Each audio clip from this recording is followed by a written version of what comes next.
Hello friends, welcome to the success Kendra. Friends देखिए, आज का जो सेशन है बीपीएससी टीआरई 3.0 यानी कि बीपीएससी टीचर 3.0 जो री एग्ज़ाम जून 2024 में होगा, उसके लिए बड़ा ही इम्पोर्टेंट सेशन है। क्योंकि आज इस सेशन में हम लोग बीपीएससी के द्वारा 1992 से लेकर के बीपीएससी टीआरई 3.0 जो रद्द हो गया है वहाँ तक जितने भी पॉलिटिकल साइंस के प्रश्न पूछे गए हैं, इंडियन पॉलिटी के प्रश्न पूछे गए हैं, इंडियन कॉन्स्टिट्यूशन के प्रश्न पूछे गए हैं, यानी कि भारतीय संविधान से संबंधित प्रश्न पूछे गए हैं, उन सभी प्रश्नों को आज हम लोग एक ही सेशन में डिस्कस करेंगे। महामैराथन सेशन है फ्रेंड्स, इसको ध्यानपूर्वक अवश्य देखिएगा। बड़ा ही इंपॉर्टेंट सेशन रहने वाला है आपके एग्जाम यानी कि बीपीएससी टीआरई 3.0 री एग्ज़ाम 2024 के लिए। और देखिए, इसी प्रकार से मैंने आपको मॉडर्न हिस्ट्री कवर कराया हुआ है, बिहार का हिस्ट्री मैंने आपको कवर कराया हुआ है, उसके बाद साइंस वाले सेक्शन में आपको बायोलॉजी और फिजिक्स मैंने कवर करा दिया है। इन सबको देखिएगा, आपका क्विक रिवीजन हो जाएगा। चैनल पर अगर आप पहली बार विजिट कर रहे हैं तो चैनल को सब्सक्राइब कर लीजिए और जो बगल में बेल आइकन है, घंटी का निशान है, उसको भी ज़रूर दबा लीजिएगा, ताकि जब भी बीपीएससी शिक्षक भर्ती परीक्षा से संबंधित कोई भी इम्पोर्टेंट वीडियो अपलोड किया जाए तो उसका नोटिफिकेशन सबसे पहले आपके पास पहुंच जाए। तो चलिए फ्रेंड्स, बिना देरी किए हुए सेशन आज के स्टार्ट करते हैं। एक बार सभी लोग प्लीज़ जल्दी से सेशन को लाइक कर दीजिए और इसका लिंक फटाफट किसी भी एक ग्रुप में जहां कहीं भी आप हैं वहां पर इसको शेयर कर दीजिए। तो चलिए सेशन आज का अब हम लोग स्टार्ट करते हैं फ्रेंड्स। तो फ्रेंड्स, जैसे मैंने आपको बताया है कि आज इस सेशन में हम लोग बीपीएससी टीआरई 3.0 यानी कि बीपीएससी टीचर 3.0 री एग्ज़ाम 2024 के लिए बीपीएससी के द्वारा 1992 से लेकर के अब तक यानी कि बीपीएससी टीआरई 3.0 जो एग्ज़ाम रद्द हो गया था वहाँ तक जितने भी पॉलिटिकल साइंस के प्रश्न पूछे गए हैं उन सभी प्रश्नों को आज हम लोग एक ही सेशन में डिस्कस करेंगे। बड़ा ही इंपॉर्टेंट सेशन है फ्रेंड्स, इस सेशन को ध्यानपूर्वक एंड तक ज़रूर देखिएगा और प्लीज़ एक बार सभी लोग जल्दी से सेशन को लाइक कर दीजिए। देखिए फ्रेंड्स, इस सेशन को बनाने में 4 से 5 घंटे का मेरा महत्वपूर्ण समय लगा हुआ है। सो फ्रेंड्स, प्लीज़ सेशन को लाइक ज़रूर करें, आपका एक लाइक हमें काफ़ी मोटिवेट करता है। चलिए सेशन स्टार्ट करते हैं। और देखिए, यहाँ पर प्रत्येक प्रश्न के नीचे आपको लिखा मिल जाएगा कि यह प्रश्न जो है बीपीएससी ने कब पूछा है। आप देख सकते हैं फ्रेंड्स, यह प्रश्न अभी इसी साल बीपीएससी टीआरई 3.0 2024 में पूछा गया है, जो एग्ज़ाम रद्द हो गया था। प्रश्न क्या है? प्रश्न पढ़ेंगे कि निम्नलिखित में से किस देश में फेडकोर, यहाँ पर अंग्रेजी में भी लिखा गया है, निम्नलिखित में से किस देश में फेडकोर नामक एक लोकहित समूह सक्रिय है। देखिए, आंसर सबको कमेंट करते चलना है। वैसे क्या होगा कि आपका रिवीजन होते चलेगा और जो भी मैं एक्सप्लेन करूंगा उसको भी ध्यानपूर्वक जरूर सुनिएगा। इस तरह से एक प्रश्न के साथ साथ आपके 2 से 3 प्रश्न जो है कवर होते चलेंगे। चलिए, आंसर कमेंट करेंगे सभी लोग कि निम्नलिखित में से किस देश में फेडकोर नामक एक लोकहित समूह सक्रिय है। सभी लोग आंसर कमेंट करिए। तो देखिए फ्रेंड्स, यह जो सक्रिय जो है यह किस देश में है? तो फ्रेंड्स, यह बोलीविया में है। यह वह संगठन है जिसने बोलीविया में पानी के निजीकरण के खिलाफ विरोध प्रदर्शन का नेतृत्व किया था। ठीक है ना, तो ये बोलीविया राइट आंसर इसका हो जाएगा। चलिए, उसके बाद नेक्स्ट क्वेश्चन करेंगे। देखिए, अगला प्रश्न है हमारा कि समसामयिक काल में किस देश को लोकतंत्र की जननी माना जाता है? समसामयिक काल में किस देश को लोकतंत्र की जननी माना जाता है? चलिए बताइए, इसका राइट आंसर क्या होगा फ्रेंड्स? तो देखिए, लोकतंत्र की जननी माना जाता है भारत को, तो यहाँ पर भारत राइट आंसर इसका हो जाएगा। ये भी प्रश्न बीपीएससी टीआरई 3.0 2024 में इसी साल पूछा गया है। चलिए, उसके बाद देखिएगा, नेक्स्ट क्वेश्चन है हमारा कि भारत के प्रथम मुख्य चुनाव आयुक्त यानी कि मुख्य निर्वाचन आयुक्त कौन थे? भारत के प्रथम मुख्य चुनाव आयुक्त कौन थे? देखिए, बीपीएससी टीआरई 3.0 2024 पॉलिटिकल साइंस में यह प्रश्न पूछा गया था। तो देखिए, भारत के जो प्रथम मुख्य निर्वाचन आयुक्त हैं ये आप सभी को पता होगा, सुकुमार सेन हैं। ठीक है। अच्छा, वीएस रमा देवी, ये नाम आप याद रखिएगा, वीएस रमा देवी ये कौन है? तो ये भारत की पहली महिला मुख्य निर्वाचन आयुक्त हैं, वीएस रमा देवी। इनका भी नाम आप जरूर याद रखिएगा। ठीक है ना फ्रेंड्स, काफ़ी इंपॉर्टेंट क्वेश्चन है। चलिए, उसके बाद नेक्स्ट क्वेश्चन करेंगे। अच्छा, यहाँ पर ध्यान दीजिएगा। देखिए, मुख्य निर्वाचन आयुक्त होता है और इसके साथ 2 अन्य निर्वाचन आयुक्त होते हैं। इनकी नियुक्ति राष्ट्रपति के द्वारा किया जाता है और इनका कार्यकाल 6 वर्ष या फिर 65 वर्ष की आयु जो भी पहले हो, ठीक है ना, ये अवकाश ग्रहण करते हैं। क्लियर? इस चीज़ को आप ध्यान रखिएगा। चलिए फ्रेंड्स, उसके बाद देखिए भारत का निर्वाचन आयोग क्या है। काफ़ी अच्छा क्वेश्चन है, बताइए। भारत का निर्वाचन आयोग है एक, तो देखिए भारत का निर्वाचन आयोग जो है ना फ्रेंड्स, यह क्या है, तो एक अस्थाई संवैधानिक निकाय है।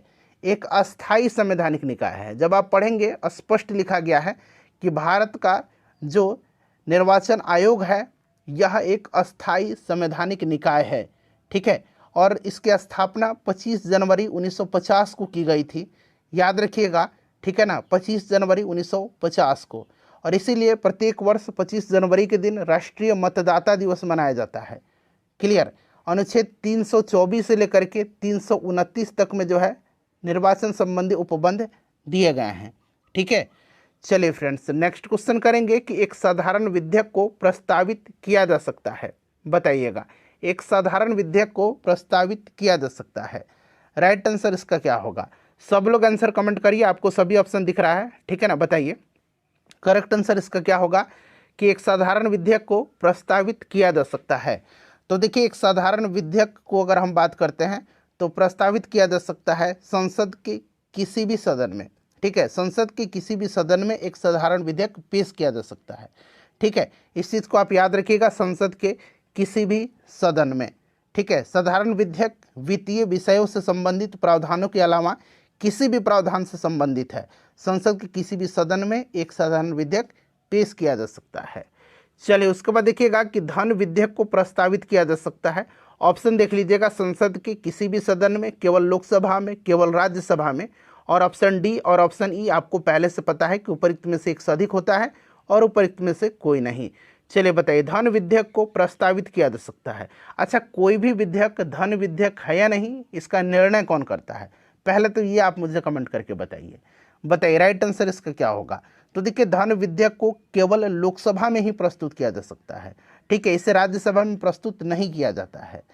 कोई भी विधेयक धन विधेयक है या नहीं, इसका निर्णय कौन करता है? तो लोकसभा का स्पीकर जो होता है उसी का निर्णय अंतिम होता है, ठीक है। तो ये केवल लोकसभा यहाँ पर राइट आंसर हो जाएगा। अच्छा, आप लोग मुझे कमेंट करके बता दीजिएगा कि ये धन विधेयक जो है ना, ये संविधान के किस अनुच्छेद में वर्णित है। ज़रा आप आर्टिकल लिख करके मुझे बता दीजिएगा, ठीक है। चलिए नेक्स्ट क्वेश्चन करेंगे कि भारत के संविधान के अंतरिम अध्यक्ष कौन थे। अंतरिम अध्यक्ष पूछा गया है संविधान सभा के। भारत के संविधान सभा के अंतरिम अध्यक्ष कौन थे? बताइए राइट आंसर क्या होगा। ऑप्शन में गोपाल कृष्ण गोखले, सी गोपालाचारी, सच्चिदानंद सिन्हा दिया गया है। राइट आंसर इसका क्या होगा? भारत के संविधान सभा के अंतरिम अध्यक्ष कौन थे? तो फ्रेंड्स अंतरिम अध्यक्ष जो थे ये डॉक्टर सच्चिदानंद सिन्हा जी थे। ऑप्शन नंबर यहाँ पर सी राइट आंसर हो जाएगा, ठीक है। ऑप्शन नंबर यहाँ पर सी राइट आंसर हो जाएगा। और अस्थाई अध्यक्ष बनाया गया था डॉक्टर राजेंद्र प्रसाद को, ठीक है। चलिए नेक्स्ट क्वेश्चन है कि सूचना का स्वतंत्रता अधिनियम कब बना था।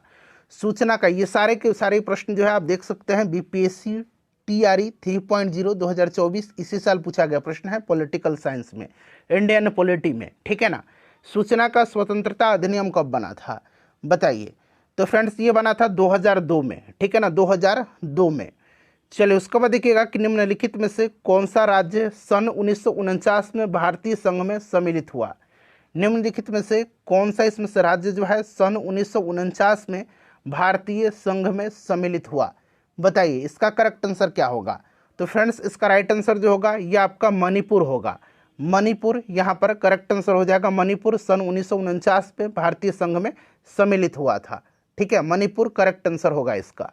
उसके बाद देखिएगा कि स्थानीय स्वशासन को किस वर्ष संवैधानिक दर्जा प्रदान किया गया था। स्थानीय स्वशासन को, चलिए स्थानीय स्वशासन बताइए, स्थानीय स्वशासन को किस वर्ष संवैधानिक दर्जा जो है प्रदान किया गया था। 73वां संविधान संशोधन अधिनियम के द्वारा संवैधानिक दर्जा प्रदान किया गया था, ठीक है ना। तो ये आप कमेंट करके मुझे इसका आंसर बताइए, ठीक है ना। इसका आंसर आप मुझे कमेंट करके बताइए। एक प्रश्न मैं आपसे पूछता हूं, मैं चाहता हूं कि इसका आंसर आप लोग मुझे कमेंट करके बताइए। बड़ा ही इंपॉर्टेंट क्वेश्चन है, कई बार एग्जाम में रिपीटेड क्वेश्चन है। इसका आंसर फटाफट आप लोग कमेंट करके बताइए। मुझे पूरी उम्मीद है कि आप सभी लोगों को इसका आंसर पता होगा। चलिए बताइएगा। चलिए उसके बाद देखिएगा कि संघीय सूची के अंतर्गत शामिल है। अच्छा, ये जो 7वीं अनुसूची है ना, 7वीं अनुसूची में केंद्र और राज्यों के बीच शक्तियों का बंटवारा है। और इसी में है संघ सूची, राज्य सूची और समवर्ती सूची। किस अनुसूची में? 7वीं अनुसूची में, ठीक है ना। तो देखिए संघीय सूची के अंतर्गत इसमें से कौन सा शामिल है? तो संघीय सूची के अंतर्गत इसमें से रक्षा है और संचार है, इसीलिए एक से अधिक यहाँ पर राइट आंसर होगा। कृषि जो है ये राज्य सूची के अंतर्गत आता है, ठीक है। अच्छा, संघ सूची के अंतर्गत और क्या क्या आता है? तो रक्षा, विदेशी मामले, मुद्रा और सिक्का, युद्ध और शांति, परमाणु ऊर्जा, राष्ट्रीय संसाधन, रेलवे, ठीक है ना, ये सब आते हैं। तो इसको आप याद रखिएगा। बैंकिंग, बीमा, राष्ट्रीय राजमार्ग, जनगणना, ये सब आता है, ठीक है। चलिए उसके बाद देखिएगा कि राष्ट्रीय जनता दल की स्थापना किस वर्ष हुई थी। ये प्रश्न पिछले बार मैंने कराया हुआ था और ये प्रश्न पूछ भी लिया गया है, ठीक है। राष्ट्रीय जनता दल की स्थापना कब हुई थी? तो राष्ट्रीय जनता दल की स्थापना जो हुई थी फ्रेंड्स, ये 1997 में हुई थी। 1997 में हुई थी राष्ट्रीय जनता दल की स्थापना। उसके बाद देखिएगा कि पटना जिले के अंतर्गत कितने विधानसभा निर्वाचन क्षेत्र हैं? पटना जिले के अंतर्गत कितने विधानसभा निर्वाचन क्षेत्र हैं? बताइए, राइट आंसर इसका क्या होगा?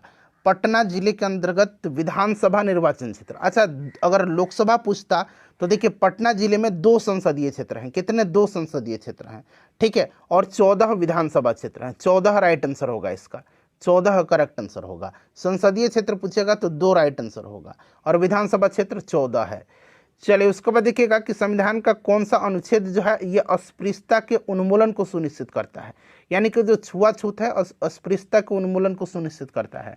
संविधान का कौन सा अनुच्छेद? चलिए बताएंगे फ्रेंड्स, इसका राइट आंसर क्या होगा। सभी लोग आंसर कमेंट करिए कि संविधान का कौन सा अनुच्छेद जो है अस्पृश्यता के उन्मूलन को सुनिश्चित करता है।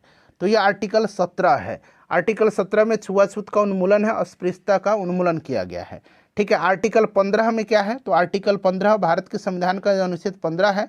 धर्म, जाति, लिंग या जन्म स्थान के आधार पर जो है भेदभाव नहीं किया जाएगा, ये चीज़ इसमें कहा गया है, ठीक है। और आपको और चीज़ मैं आपको बता दूं कि अनुच्छेद 16 में क्या है, तो 16 भी जान लीजिएगा। अनुच्छेद 16 में क्या है? तो इसमें लोक नियोजन के विषय में अवसर की समानता है, लोक नियोजन के, ठीक है। चलिए, तो यहाँ पर option number B right answer होगा। उसके बाद देखिएगा कि राज्यसभा का सदस्य बनने के लिए आवश्यक न्यूनतम आयु कितनी है? राज्यसभा का सदस्य, अच्छा लोकसभा बनने के लिए 25 वर्ष और राज्यसभा के लिए 30 वर्ष, ये सब आपको पता होगा, ठीक है। चलिए उसके बाद नेक्स्ट क्वेश्चन करेंगे कि भारत ने एक मजबूत केंद्र के साथ संघीय प्रणाली का विचार उधार लिया है किस देश से?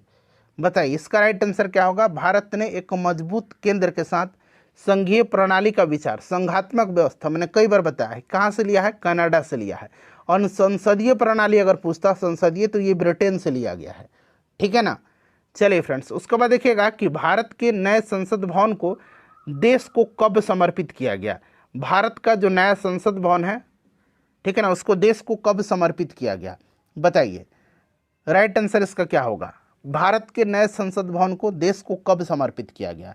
तो ये 28 मई 2023 को प्रधानमंत्री नरेंद्र मोदी ने देश को समर्पित किया था, 28 मई 2023 को, ठीक है ना।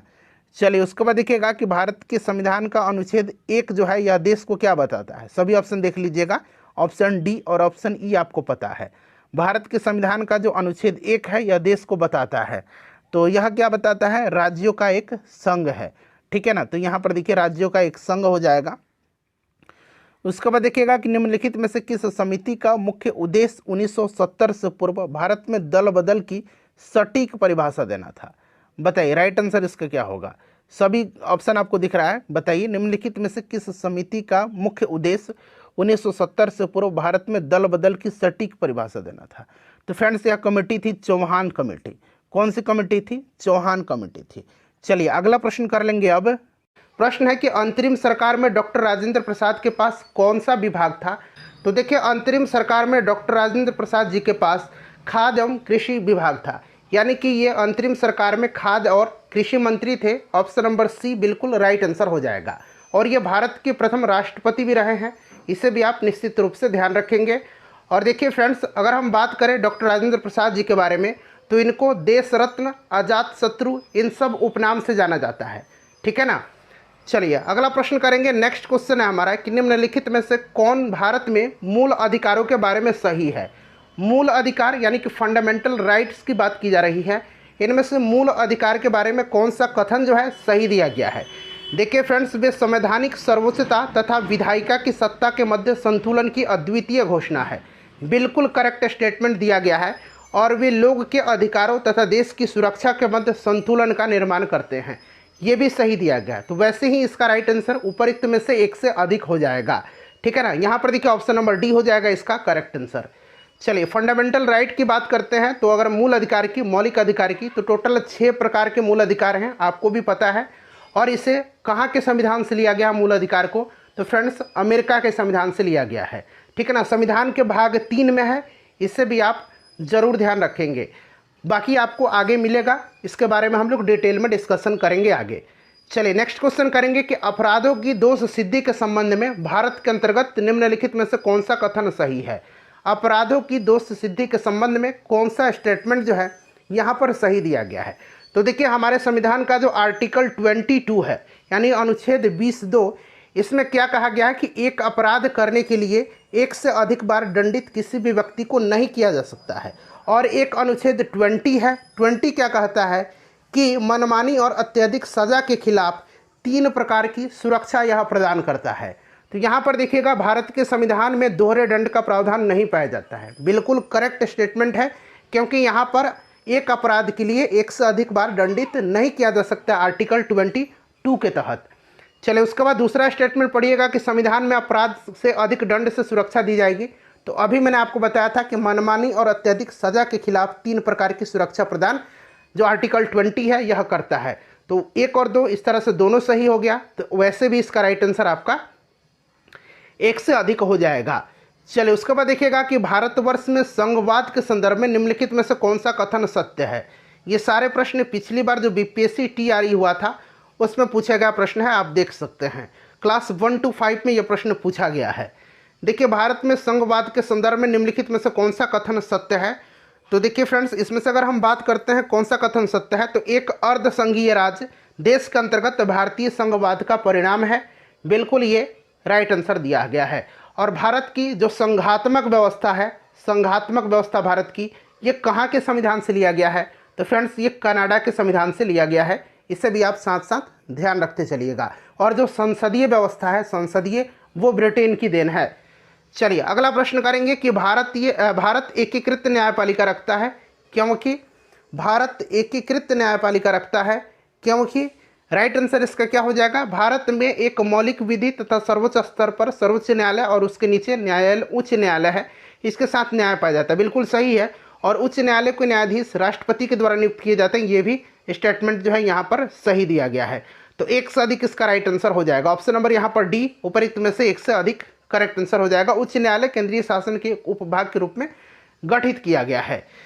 चलिए चुप रहने की स्वतंत्रता भारत के किस प्रकार का जो है संविधान में अधिकार प्रदान करता है? तो देखिए चुप रहने की स्वतंत्रता जो है एक प्रकार का मौलिक अधिकार है, यानी कि मूल अधिकार है एक प्रकार का। तो यहाँ पर देखिए option number C right answer हो जाएगा, ध्यान रखिएगा, ठीक है ना। चलिए उसके बाद देखिएगा सूची दिया गया है और मिलान करना है। एक तरफ देखिए प्रावधान दिया गया है, दूसरी तरफ भारत के संविधान से संबंधित अनुच्छेद दिया गया है। आपको यहाँ पर देख लीजिएगा चारों ऑप्शन दिख रहा होगा। अब यहाँ पर धैर्यपूर्वक हम लोग मिलाएंगे। कार्य की न्यायसंगत एवं मनोचित दशाएं, तो फ्रेंड्स यह अनुच्छेद 42 में है, ठीक है ना, यानी कि 42 आर्टिकल हो जाएगा। कर्मकारों की निर्वाह मजदूरी, यह आपका आर्टिकल 43 में है। समान सिविल संहिता, आपको पता है ये सारे जो है नीति निर्देशक तत्व के अंतर्गत आते हैं। नीति निर्देशक सिद्धांत जो कि आयरलैंड के संविधान से लिया गया है। अच्छा तब तक आप लोग मुझे बताइए कि आयरलैंड जो है नीति निर्देशक का सिद्धांत किस देश से लिया था? हमने तो आयरलैंड से लिया है, लेकिन आयरलैंड ने कहाँ से लिया था? जो लोग जानते हैं जरा कमेंट करिएगा, इसका आंसर मैं लास्ट में आपको बता दूंगा। चलिए तो समान नागरिक संहिता या सिविल संहिता 44 में है और राष्ट्रीय महत्व का स्थान और वस्तुओं का संरक्षण 49 में है। तो इस तरह से मिला लीजिएगा, इसका राइट आंसर 2, 1, 4 और 3 हो जाएगा। जिन्होंने भी मिलाया है ये वाला बिल्कुल राइट आंसर है। देखिए ऑप्शन में नीचे आपको ऑप्शन ए दिख भी रहा। चलिए देखिए नेक्स्ट क्वेश्चन है, भारतीय संविधान के किस अनुच्छेद द्वारा अस्पृश्यता को समाप्त किया गया, यानी कि छुआछूत को समाप्त किया गया? आप देख सकते हैं प्रश्न रिपीट हुआ है बीपीएससी में, और ये प्रश्न 69th बीपीएससी पीटी 2023 में पूछा गया है। और यही सेम प्रश्न जो है टीचर एग्जाम में भी पूछा गया था। इसीलिए मैं बार बार बोलता हूँ कि प्रश्न रिपीट करता है बीपीएससी। तो देखिए भारतीय संविधान के किस अनुच्छेद द्वारा अस्पृश्यता को समाप्त किया गया है? तो आर्टिकल 17 यानी कि अनुच्छेद 17 इसका राइट आंसर हो जाएगा। ठीक है ना। यहाँ पर दिखा अनुच्छेद 22, अनुच्छेद 22 के अंतर्गत जो है आपको याद होगा कि नागरिकों को कुछ दशाओं में गिरफ्तारी और निरोध से संरक्षण का प्रावधान किया गया है। और यहाँ पर दिखा अनुच्छेद 14 के बारे में, तो दिखा अनुच्छेद 14 के अंतर्गत विधि के समक्ष समता है। और अनुच्छेद 15 जो है यहाँ पर, अनुच्छेद 15 के अंतर्गत धर्म, मूल वंश, जाति, लिंग या जन्म स्थान के आधार पर विभेद का प्रतिषेध किया गया है। तो जो भी मैं एक्सप्लेन कर रहा हूँ उसको भी ध्यान से जरूर सुनिए। चलिए उसके बाद नेक्स्ट क्वेश्चन करेंगे कि भारतीय संविधान में राज्य की नीति निर्देशक सिद्धांत की अवधारणा किस देश के संविधान से ली गई है। भारतीय संविधान में राज्य की नीति निर्देशक सिद्धांत की अवधारणा जो है ये कहाँ से लिया गया है। तो फ्रेंड्स नीति निर्देशक सिद्धांत की अवधारणा लिया गया है आयरलैंड के संविधान से। तो यहाँ पर देखिएगा आयरलैंड राइट आंसर हो जाएगा। ठीक है। अनुच्छेद 36 से लेकर के अनुच्छेद 51 तक में राज्य के नीति निर्देशक सिद्धांत है। ठीक है, इसको आप जरूर ही याद रखिएगा। ठीक है। चलिए अनुच्छेद भाग 4 में अनुच्छेद 36 से 51 तक में आयरलैंड के संविधान से लिया गया है। ठीक है ना। चलिए उसके बाद नेक्स्ट क्वेश्चन कर लेंगे कि भारतीय संविधान में मौलिक अधिकारों के विचार का संदर्भ किस देश से लिया गया है। भारतीय संविधान में मौलिक अधिकारों के विचार का संदर्भ जो है यह किस कंट्री से लिया गया है, किस देश से लिया गया। तो ये संयुक्त राज्य अमेरिका से लिया गया है। अच्छा, संयुक्त राज्य अमेरिका से और क्या क्या लिया गया है। तो राष्ट्रपति पर महाभियोग, राष्ट्रपति तथा उपराष्ट्रपति के कार्य, सर्वोच्च न्यायालय एवं उच्च न्यायालय के न्यायाधीश का हटाया जाना, मौलिक अधिकार, न्याय के पुनरावलोकन, न्याय की स्वतंत्रता, भारतीय संविधान की प्रस्तावना। ठीक है ना। और प्रस्तावना की अगर भाषा पूछेगा तो भाषा ऑस्ट्रेलिया से लिया गया है। ये चीज़ आप याद रखिएगा। ठीक है ना। कनाडा की बात करते हैं तो कनाडा से आपको याद रखना है संघात्मक व्यवस्था। ठीक है ना, ये कनाडा से लिया गया है। केंद्र द्वारा राज्यपालों की नियुक्ति, सर्वोच्च न्यायालय का सलाहकारी क्षेत्राधिकार, ये कनाडा से है। आयरलैंड से आपको बता ही दिया मैंने। यूनाइटेड किंगडम से बात करते हैं ब्रिटेन से, तो संसदीय सरकार, विधि का शासन, एकल नागरिकता। ठीक है ना, ये सब यूके से लिया गया है। चलिए सिक्किम भारतीय संघ का पूर्ण राज्य कब बन गया। सिक्किम जो है ये भारतीय संघ का पूर्ण राज्य कब बन गया। चलिए बताइए इसका राइट आंसर फ्रेंड्स क्या होगा। सभी लोग बताइए इसका राइट आंसर क्या होगा। तो सिक्किम बना था 1975 में। ठीक है ना, 1975 में ये 22वां राज्य बना था। ठीक है, 1975 में, इसे आप याद रखिएगा। भारतीय संविधान का जो 36वां संविधान संशोधन था, 36वां संविधान संशोधन अधिनियम 1975 के तहत सिक्किम भारत का 22वां राज्य बना था। ऑप्शन नंबर यहाँ पर सी राइट आंसर हो जाएगा। चलिए फ्रेंड्स उसके बाद देखिएगा कि उच्च न्यायालय में न्यायाधीशों की संख्या निर्धारित करने का अधिकार निम्नलिखित में से किसके पास है। सभी लोग कमेंट करिएगा कि उच्च न्यायालय में न्यायाधीशों की संख्या निर्धारित करने का अधिकार किसके पास है। फटाफट आंसर कमेंट करिए फ्रेंड्स, सेशन बहुत लंबा हो जाएगा। हम लोग ढेर सारे 200 से अधिक प्रश्नों को इस सेशन में कवर करने वाले हैं। चलिए बताइएगा उच्च न्यायालय में न्यायाधीशों की संख्या निर्धारित करने का अधिकार निम्नलिखित में से किसके पास है। तो फ्रेंड्स यह राष्ट्रपति के पास है। किसके पास है, राष्ट्रपति के पास है। ठीक है ना, इस चीज़ को आप ध्यान रखिएगा, इम्पॉर्टेंट है। ठीक है, अनुच्छेद 216 के अनुसार प्रत्येक उच्च न्यायालय मुख्य न्यायमूर्ति और ऐसे अन्य न्यायाधीशों से मिलकर के बनेगा जिन्हें राष्ट्रपति समय समय पर नियुक्त करना आवश्यक समझें। ठीक है ना। चलिए उसके बाद नेक्स्ट क्वेश्चन कर लेंगे। अगला प्रश्न है कि 5वीं अनुसूची किस विशिष्ट समूह के लोगों के शासन और हितों की सुरक्षा से संबंधित है। बताइए 5वीं अनुसूची के बारे में पूछा जा रहा है। फटाफट सभी लोग आंसर कमेंट करिएगा कि 5वीं अनुसूची किस विशिष्ट समूह के लोगों के शासन और हितों की सुरक्षा से संबंधित है। सभी लोग आंसर कमेंट करिए। फ्रेंड्स इसका राइट आंसर क्या होगा, सब लोग आंसर कमेंट करते चलिए। बताइए करेक्ट आंसर इसका क्या होगा। तो फ्रेंड्स यहाँ पर अब आप ध्यान दीजिएगा, देखिए यहाँ पर राइट आंसर होगा अनुसूचित जनजाति। ठीक है ना, 5वीं अनुसूची जो है अनुसूचित जनजाति के लोगों के शासन और हितों की सुरक्षा से संबंधित है। ये चीज़ आपने पढ़ा भी होगा। ठीक है ना, तो अनुसूचित जनजाति यहाँ पर करेक्ट आंसर होगा। चलिए उसके बाद देखिएगा कि भारतीय सर्वोच्च न्यायालय ने किस या किन मुकदमे या मुकदमों में सर्वप्रथम संविधान के मूल ढांचे का सिद्धांत दिया था। मूल ढांचे का सिद्धांत दिया था। तो फ्रेंड्स यह दिया था केशवानंद भारती बनाम केरल राज्य। ठीक है ना, केशवानंद भारती बनाम केरल राज्यवाद 1973 में सर्वप्रथम संविधान के मूल ढांचे का सिद्धांत का प्रतिपादन किया गया। ठीक है ना। और इस वाद में सुनवाई करते हुए न्यायालय ने यह कहा कि संविधान के मौलिक ढांचे की अवधारणा के तहत संविधान के किसी भी संशोधन पर उच्चतम न्यायालय द्वारा प्रश्न उठाया जा सकता है यदि वह संशोधन संविधान के मूल ढांचे का उल्लंघन करता प्रतीत हो तब। ठीक है ना। तो यहाँ पर देखिए option number B Keshavananda Bharati वाद बनाम केरल राज्य। ठीक है। चलिए अब यहाँ पर देखिए मिलान करना, एक तरफ राजनीतिक दल दिया गया है और दूसरी तरफ उनका स्थापना वर्ष दिया गया है और यहाँ से कूट का प्रयोग करके सही उत्तर का चयन करना है। तो सबसे पहले यहाँ से हम लोग मिला ही लेते हैं। ठीक है। चलिए, भारतीय कम्युनिस्ट पार्टी मार्क्सवादी की स्थापना कब हुई थी?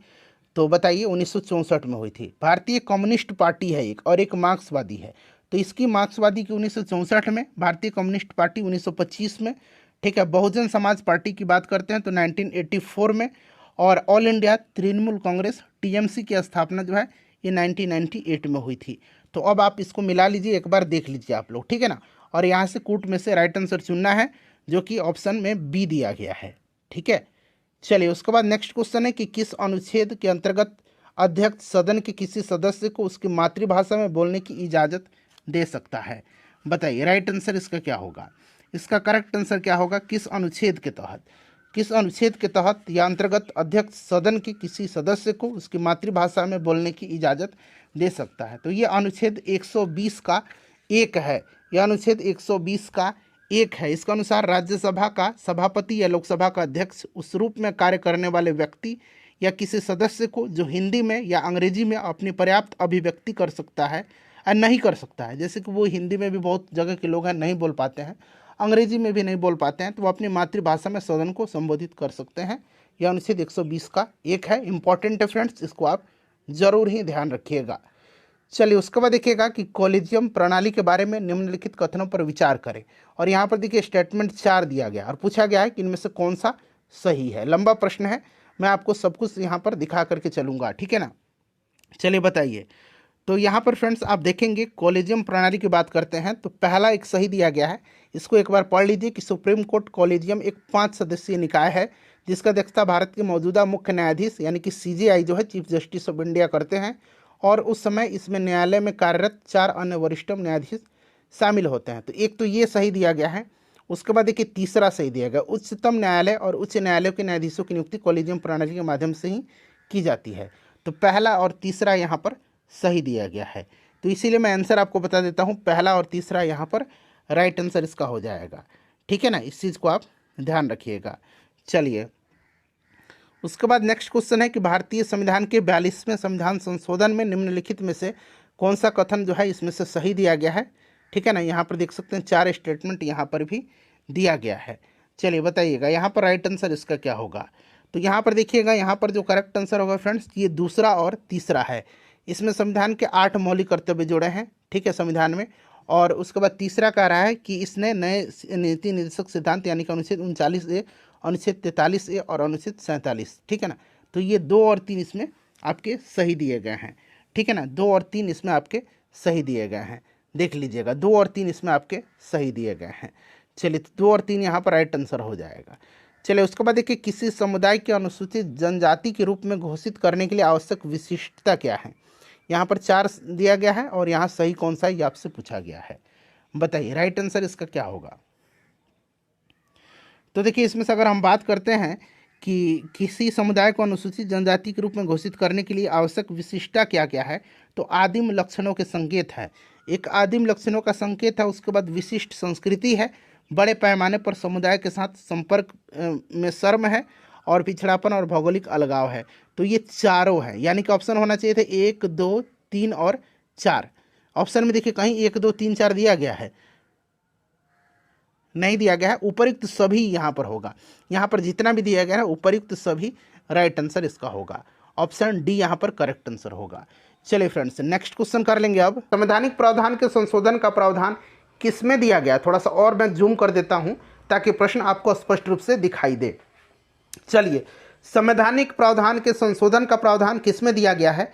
तो फ्रेंड्स आपको याद होगा कि संविधान का भाग 20 में अनुच्छेद 368 इसमें 3 प्रकार के संशोधन प्रदान किए गए हैं। कौन कौन से संशोधन? तीनों प्रकार के संशोधन का मैं नाम बता रहा हूं। साधारण बहुमत के द्वारा संसद के विशेष बहुमत से, और तीसरा संसद के विशेष बहुमत के साथ साथ कम से कम आधे राज्यों के विधानमंडलों के अनुमोदन से।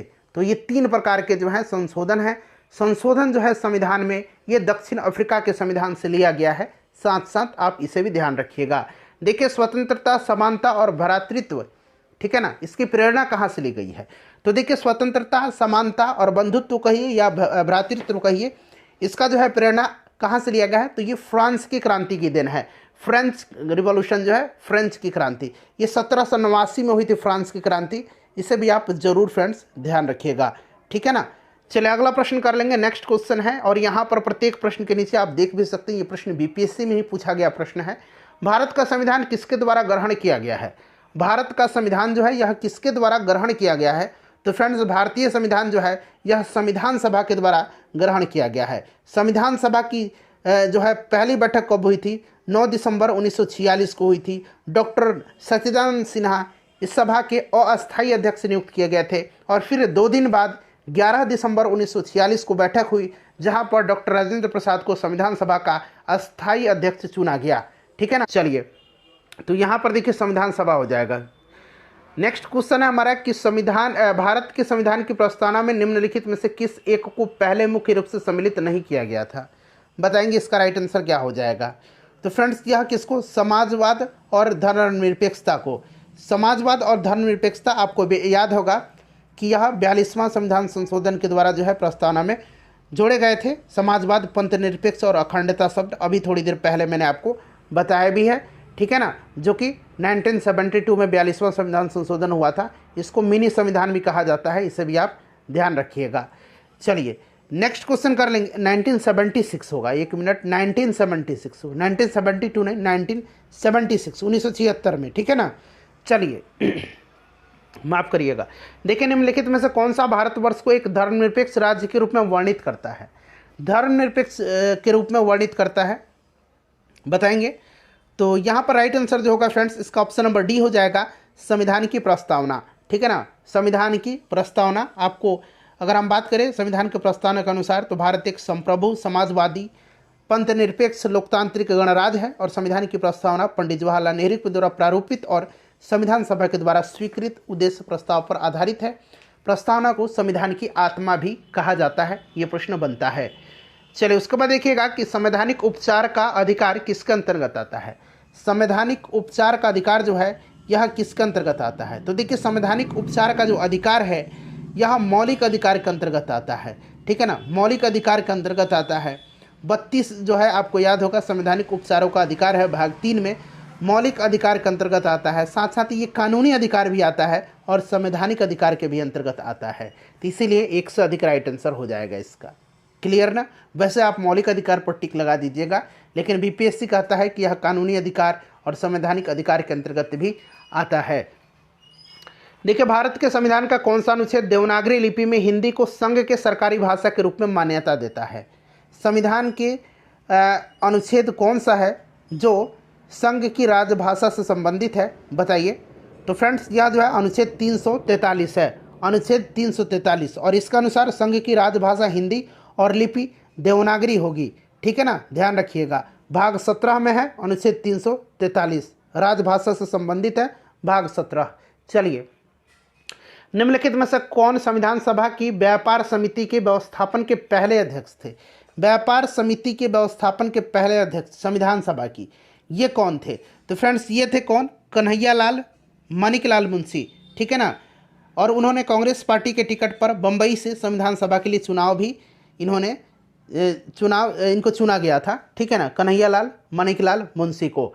देखिए, प्रथमतः आपात स्थिति की घोषणा कितने समय काल के लिए सीमित की जा सकती है?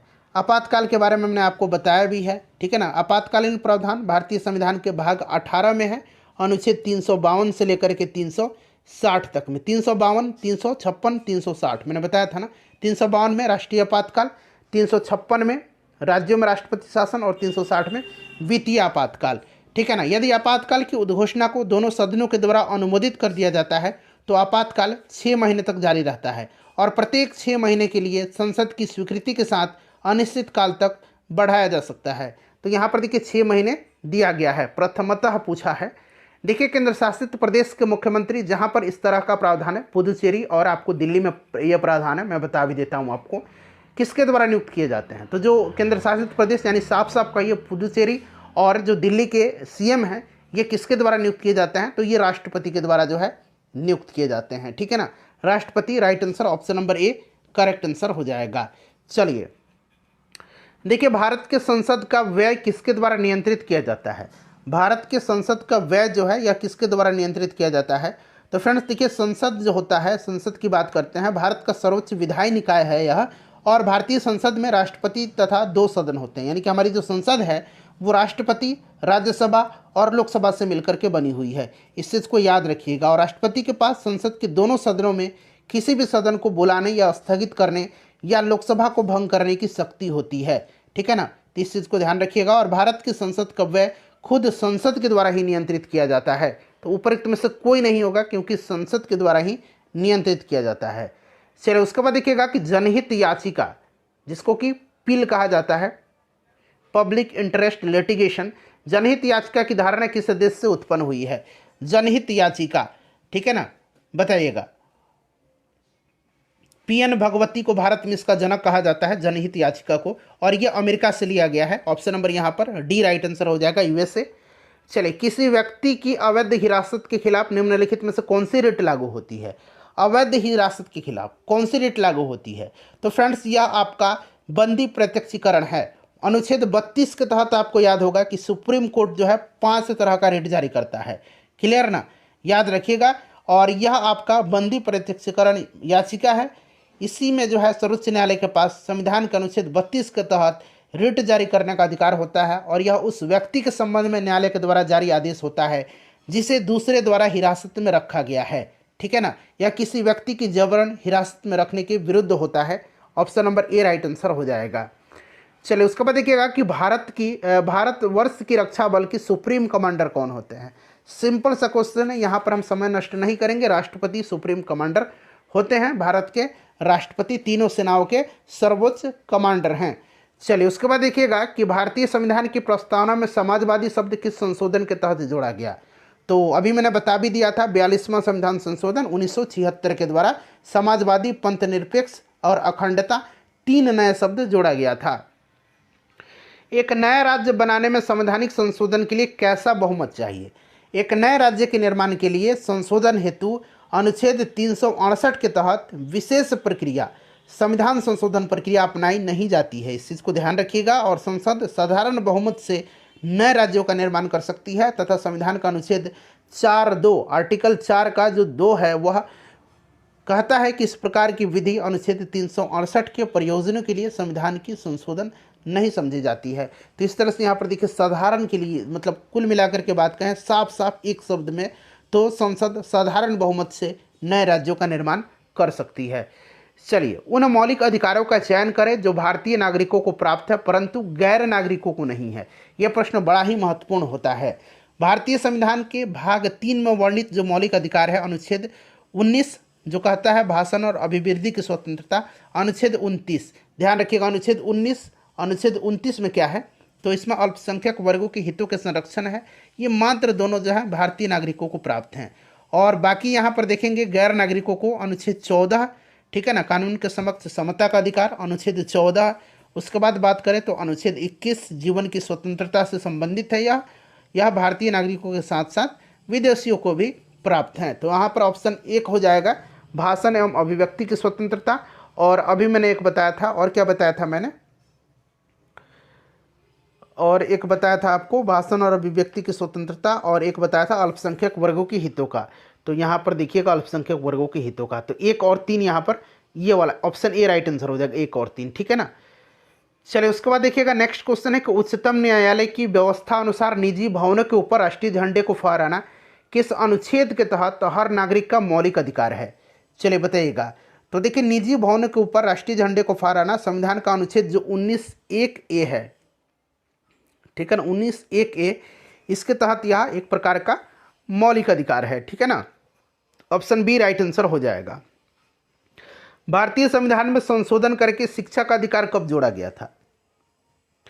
तो देखिए, जो 86वां संविधान संशोधन हुआ था 2002 में, ठीक है ना, 86वां संविधान संशोधन 2002 के द्वारा संविधान के भाग 3 में मौलिक अधिकार है, उसमें एक नया अनुच्छेद जोड़ा गया 21 क या 21 ए कहिए, जो अंग्रेजी वाले हैं इसको 21 ए बोलेंगे, 21 जोड़ा गया। और इसका अनुसार 6 से 14 वर्ष, इसका अनुसार राज्य 6 से 14 वर्ष की आयु के सभी बालकों को निःशुल्क और अनिवार्य शिक्षा की व्यवस्था करेगा। और इस अनुक्रम में शिक्षा अधिकार अधिनियम 2009 संसद के द्वारा पारित भी किया गया, जो कि 1 अप्रैल 2010 से लागू हुआ था, ठीक है ना। तो यहाँ पर देखिए 1 अप्रैल 2010 यहाँ पर दिया गया, शिक्षा का अधिकार जोड़ा गया था। निम्नलिखित में से किसे भारतीय संविधान की आत्मा कहा जाता है? तो अभी मैंने बताया था आपको, भारतीय संविधान की आत्मा जो है, यह संविधान की प्रस्तावना को संविधान की आत्मा कहा जाता है। चलिए उसके बाद देखिएगा कि मौलिक अधिकारों की सूची में से संपत्ति का अधिकार यानी कि राइट ऑफ प्रॉपर्टी जो है किसके शासनकाल में निकाल दिया गया था? तो ये निकाला गया था, दरअसल आपको मैं बता दूं, 44वां जो संविधान संशोधन हुआ था 1978 में, इसी के तहत इसको निकाल दिया गया था मौलिक अधिकार से, ठीक है ना। मौलिक अधिकार की सूची से इसको हटा दिया गया था, ध्यान रखिएगा। और इसको कानूनी अधिकार के अंतर्गत मतलब अनुच्छेद 300 क में इसको रखा गया था। और देखिए उस समय जो है प्रधानमंत्री की बात करते हैं तो मोरारजी देसाई थे, तो ऑप्शन नंबर यहाँ पर डी राइट आंसर हो जाएगा। देखिए भारतीय संविधान के भाग 4 में दिए गए निर्देशित सिद्धांतों में से कौन सा या कौन से सूचीबद्ध है? बताइए राइट आंसर क्या होगा यहाँ पर, सभी लोग आंसर कमेंट करिएगा। तो देखिए यहाँ तो सामान्य कार्य के लिए समान वेतन है, और उसके बाद देखिए समान नागरिक संहिता है जो कि आर्टिकल 44 में है। तो 1 और 2 यहाँ पर right answer option number B हो जाएगा, क्लियर ना, याद रखिएगा। चलिए, जबकि यहाँ पर छोटे परिवार का मानदंड जो है, छोटे परिवार का मानदंड ये आपका उल्लेखित नहीं है, इस चीज़ को आप ध्यान रखिएगा। चलिए देखिए भारत के संविधान में मौलिक कर्तव्य किस संविधान संशोधन के तहत जोड़ा गया? मौलिक कर्तव्य यानी कि फंडामेंटल ड्यूटीज की बात की जा रही है, ठीक है ना। चलिए राइट आंसर क्या होगा? तो फ्रेंड्स ये आपका 42वां संविधान संशोधन था। और देखिए फ्रेंड्स 42वें संविधान संशोधन के तहत संविधान में जो भाग 4 क है या 4 ए कहिए, इसके तहत 51 ए में जो है अनुच्छेद जो है उसमें मौलिक कर्तव्य को रखा गया सरदार स्वर्ण सिंह समिति की अनुशंसा पर, ठीक है ना, याद रखिएगा। चलिए 11 मौलिक कर्तव्य हैं वर्तमान में। देखिए मिलान करना है, एक तरफ संविधान के पद हैं, दूसरी तरफ देश जिनसे लिया गया है। ये मिलाते हैं। राज्य के नीति निर्देशकत्व आपको भी पता है कहाँ से लिया गया है, तो फ्रेंड्स यह आपका लिया गया है कहाँ से? तो आयरलैंड से लिया गया है। मौलिक अधिकार अमेरिका से लिया गया। संघ राज्यों के बीच संबंध की समवर्ती सूची, तो फ्रेंड्स ये आपका ऑस्ट्रेलिया से लिया गया है। और राज्यों का संघ जिसमें केंद्र को अधिक शक्ति प्रदान की गई है, तो संघात्मक कनाडा से लिया गया है। तो ये अब आप लोग मिला लीजिएगा, 3 4 1 और 2, 3 4 1 2 ऑप्शन डी में दिख रहा है। चलिए भारत का राष्ट्रपति कितनी बार पुनः चुनाव के लिए पात्र होता है? बताएंगे, सभी लोग आंसर कमेंट करिएगा। तो फ्रेंड्स आपको पता है ना कि कितनी भी बार चुना जा सकता है, इसके लिए कोई बाध्यता नहीं है, ठीक है ना। तो यहाँ पर option number D correct answer हो जाएगा। भारत के राष्ट्रपति कितनी भी बार पुनः चुनाव के लिए पात्र होता है। चलिए उसके बाद देखिएगा कि भारत के राष्ट्रपति अपने शक्तियों का प्रयोग करते हैं। तो फ्रेंड्स अपने शक्तियों का प्रयोग जो है अनुच्छेद 52 आपने सुना होगा, इसके तहत अनुच्छेद 52 होगा। इसके तहत जो है कहा गया कि भारत का एक राष्ट्रपति होगा और संघ की कार्यपालिका शक्ति जो है इसी में निहित होगी, और वह इसका प्रयोग खुद इस संविधान के अनुसार या फिर अपने अधीनस्थ अधिकारियों के माध्यम से यह करेगा, आर्टिकल 53(1) के अंतर्गत। तो अपने सीधे अथवा अपने अधीनस्थ अधिकारियों के माध्यम से। देखिए भारत के राष्ट्रपति के संदर्भ में निम्नलिखित कथनों पर विचार करिए और यहाँ से सही कथन आपको चुनना है। देखिए भारत के संविधान का अनुच्छेद 53 में उल्लेख है कि संघ की कार्यपालिका शक्ति राष्ट्रपति में निहित होगी। बिल्कुल जो है यहाँ पर ये करेक्ट दिया गया है। राष्ट्रपति अपने पद पर आसीन होने के बाद 5 वर्ष के लिए पद ग्रहण करते हैं, ये भी सही है। भारत के संविधान के अनुच्छेद 60 में राष्ट्रपति पर महाभियोग की प्रक्रिया के बारे में उल्लेख है, ये गलत दिया गया। महाभियोग आर्टिकल 61 में है, तो ये दोनों सही है, ये वाला गलत है। पूछा गया कौन सा सही है, तो 1 और 2 राइट आंसर हो जाएगा। चलिए उसके बाद देखिएगा कि यदि राष्ट्रपति एवं उपराष्ट्रपति का पद खाली हो तो भारत के राष्ट्रपति के पद पर कौन होता है? तो देखिए राष्ट्रपति और उपराष्ट्रपति का अगर पद खाली है ना, तो उस कंडीशन में भारत का जो मुख्य न्यायाधीश होगा वो हो सकता है, ठीक है ना, भारत के जो मुख्य न्यायाधीश है। तो यहाँ पर ऑप्शन नंबर यहाँ पर भारत का मुख्य न्यायाधीश हो जाएगा ऑप्शन नंबर बी। चलिए देखिए, एक विधेयक जो संसद में प्रस्तुत किया जाता है, कौन सी क्रिया के बाद अधिनियम बन जाता है?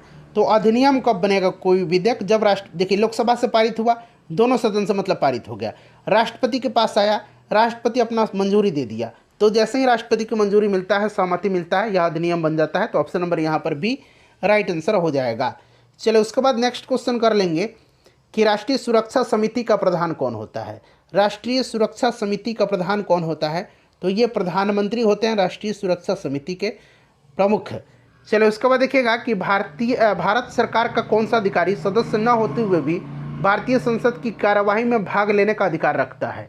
तो मतलब भारत की संसद की कार्यवाही में यह भाग ले सकता है, परंतु बोल भी सकता है ना, परंतु मत देने का इसको अधिकार नहीं होता है। यह आपका अटॉर्नी जनरल है, यानी कि भारत का महान न्यायवादी। आर्टिकल 76 आपने पढ़ा होगा, इसी के तहत जो है महान न्यायवादी जो है इसकी नियुक्ति राष्ट्रपति करते हैं और संसद का सदस्य नहीं होता है, फिर भी यह सदन में जो है, किसी भी सदन में, संयुक्त बैठक में भी यहाँ तक यह बोल सकता है, भाग ले सकता है, परंतु मत देने का अधिकार इसको नहीं है। चलिए, नेक्स्ट क्वेश्चन करेंगे फ्रेंड्स। अगला प्रश्न, 1 मिनट रुक जाइए।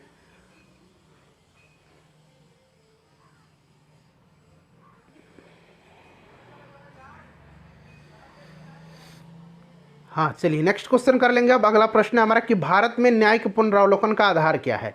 न्यायिक पुनरावलोकन, देखिए सारा ऑप्शन यहाँ दिख रहा है आपको। न्यायिक पुनरावलोकन मैंने बताया ना अभी, न्यायिक पुनरावलोकन का आधार जो है ये क्या है? चलिए बताइए, राइट आंसर इसका क्या हो जाएगा? न्यायिक पुनरावलोकन का आधार जो है यह कानून द्वारा स्थापित प्रक्रिया है। ठीक है ना। चलिए, न्यायिक कानून द्वारा स्थापित प्रक्रिया है। चलिए, उसके बाद नेक्स्ट क्वेश्चन है हमारा कि भारत में राष्ट्रपति का चुनाव किया जाता है। भारत में राष्ट्रपति का चुनाव जो होता है ये किया जाता है। तो भारत में राष्ट्रपति का चुनाव संविधान के जो अनुच्छेद 54 है ना, इसी के तहत संसद के दोनों सदनों के निर्वाचित सदस्य, संसद के दोनों सदनों के निर्वाचित सदस्य तथा राज्य तथा संघ राज्यों के विधानसभा, यानी कि दिल्ली और पुदुचेरी में विधानसभा है, वहाँ के निर्वाचित सदस्य के द्वारा होता है। ठीक है, तो यहाँ पर देखिए ऑप्शन नंबर ई हो जाएगा, इसका ध्यान रखिएगा। चलिए, उसके बाद देखिएगा कि संसद के संयुक्त सत्र की अध्यक्षता कौन करता है? तो सिंपल सा क्वेश्चन है, लोकसभा के स्पीकर करता है। Option number C right answer हो जाएगा। संसद का संयुक्त अधिवेशन जो होता है लोकसभा की स्पीकर करता है।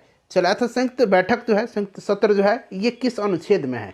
जरा आप लोग मुझे कमेंट करके बताइए। तो चलिए, संविधान द्वारा केंद्रीय सरकार की कार्यपालिका शक्ति निहित की गई है। तो केंद्र सरकार की जो कार्यपालिका शक्ति ये राष्ट्रपति में निहित है। कई बार मैंने आपको बता भी दिया था, जहां मैं बता दिया हूं वहां पर मैं डिस्कशन नहीं करूंगा। ठीक है ना। देखिए, पंचायती राज को किस संवैधानिक संशोधन के आधार पर संवैधानिक दर्जा प्रदान किया गया? तो आपको भलीभांति याद होगा 73वां संविधान संशोधन।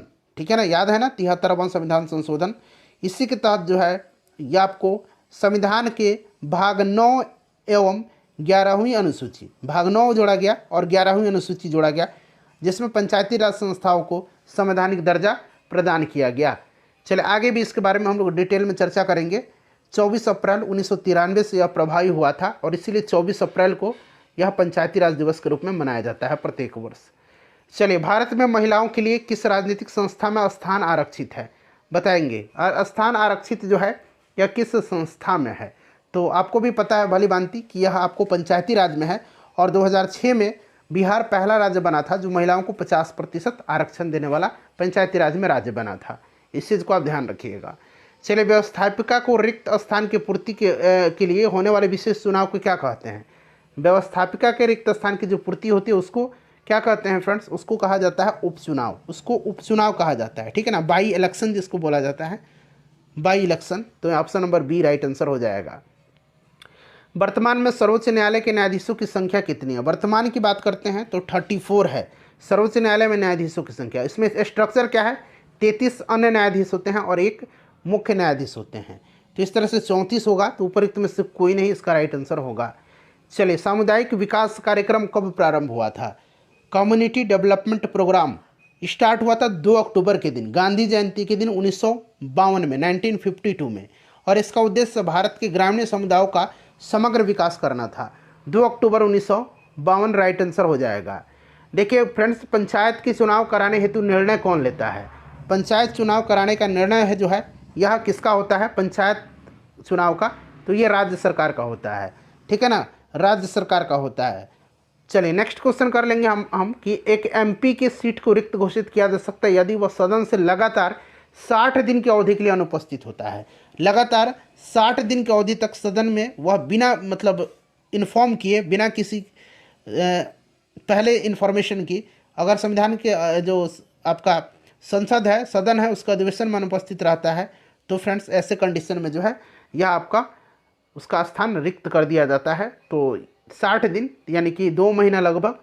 चलिए उसके बाद नेक्स्ट क्वेश्चन है कि राज्यसभा में होते हैं, तो राज्यसभा में क्या होता है? राज्यसभा में आपको पता है ना, तो देखिए राज्यसभा में 250 सदस्य होते हैं, जिसमें से आपके 12 सदस्य जो होते हैं ये आपके राष्ट्रपति के द्वारा मनोनीत होते हैं, और 238 सदस्य जो होते हैं 238 ये राज्य और केंद्र शासित प्रदेश से। तो इस तरह से 250 हो गया, 250 सदस्य जिसमें से 12 सदस्य राष्ट्रपति के द्वारा मनोनीत किए जाते हैं। ऑप्शन सी राइट आंसर हो जाएगा।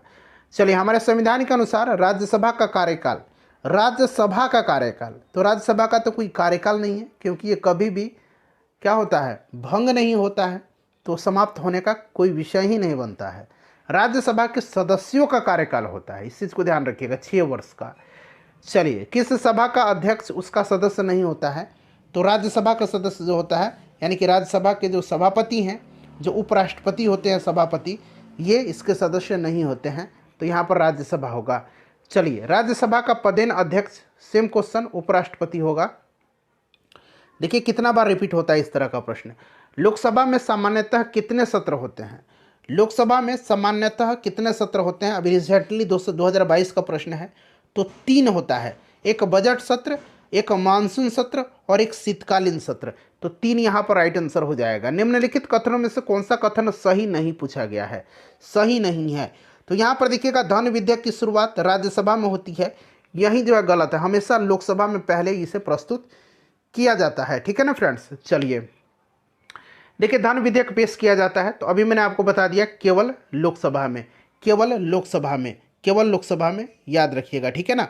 चलिए अगला प्रश्न है हमारा, कोई भी विधेयक धन विधेयक है या नहीं, इसका निर्णय कौन करता है? लोकसभा के स्पीकर करता है।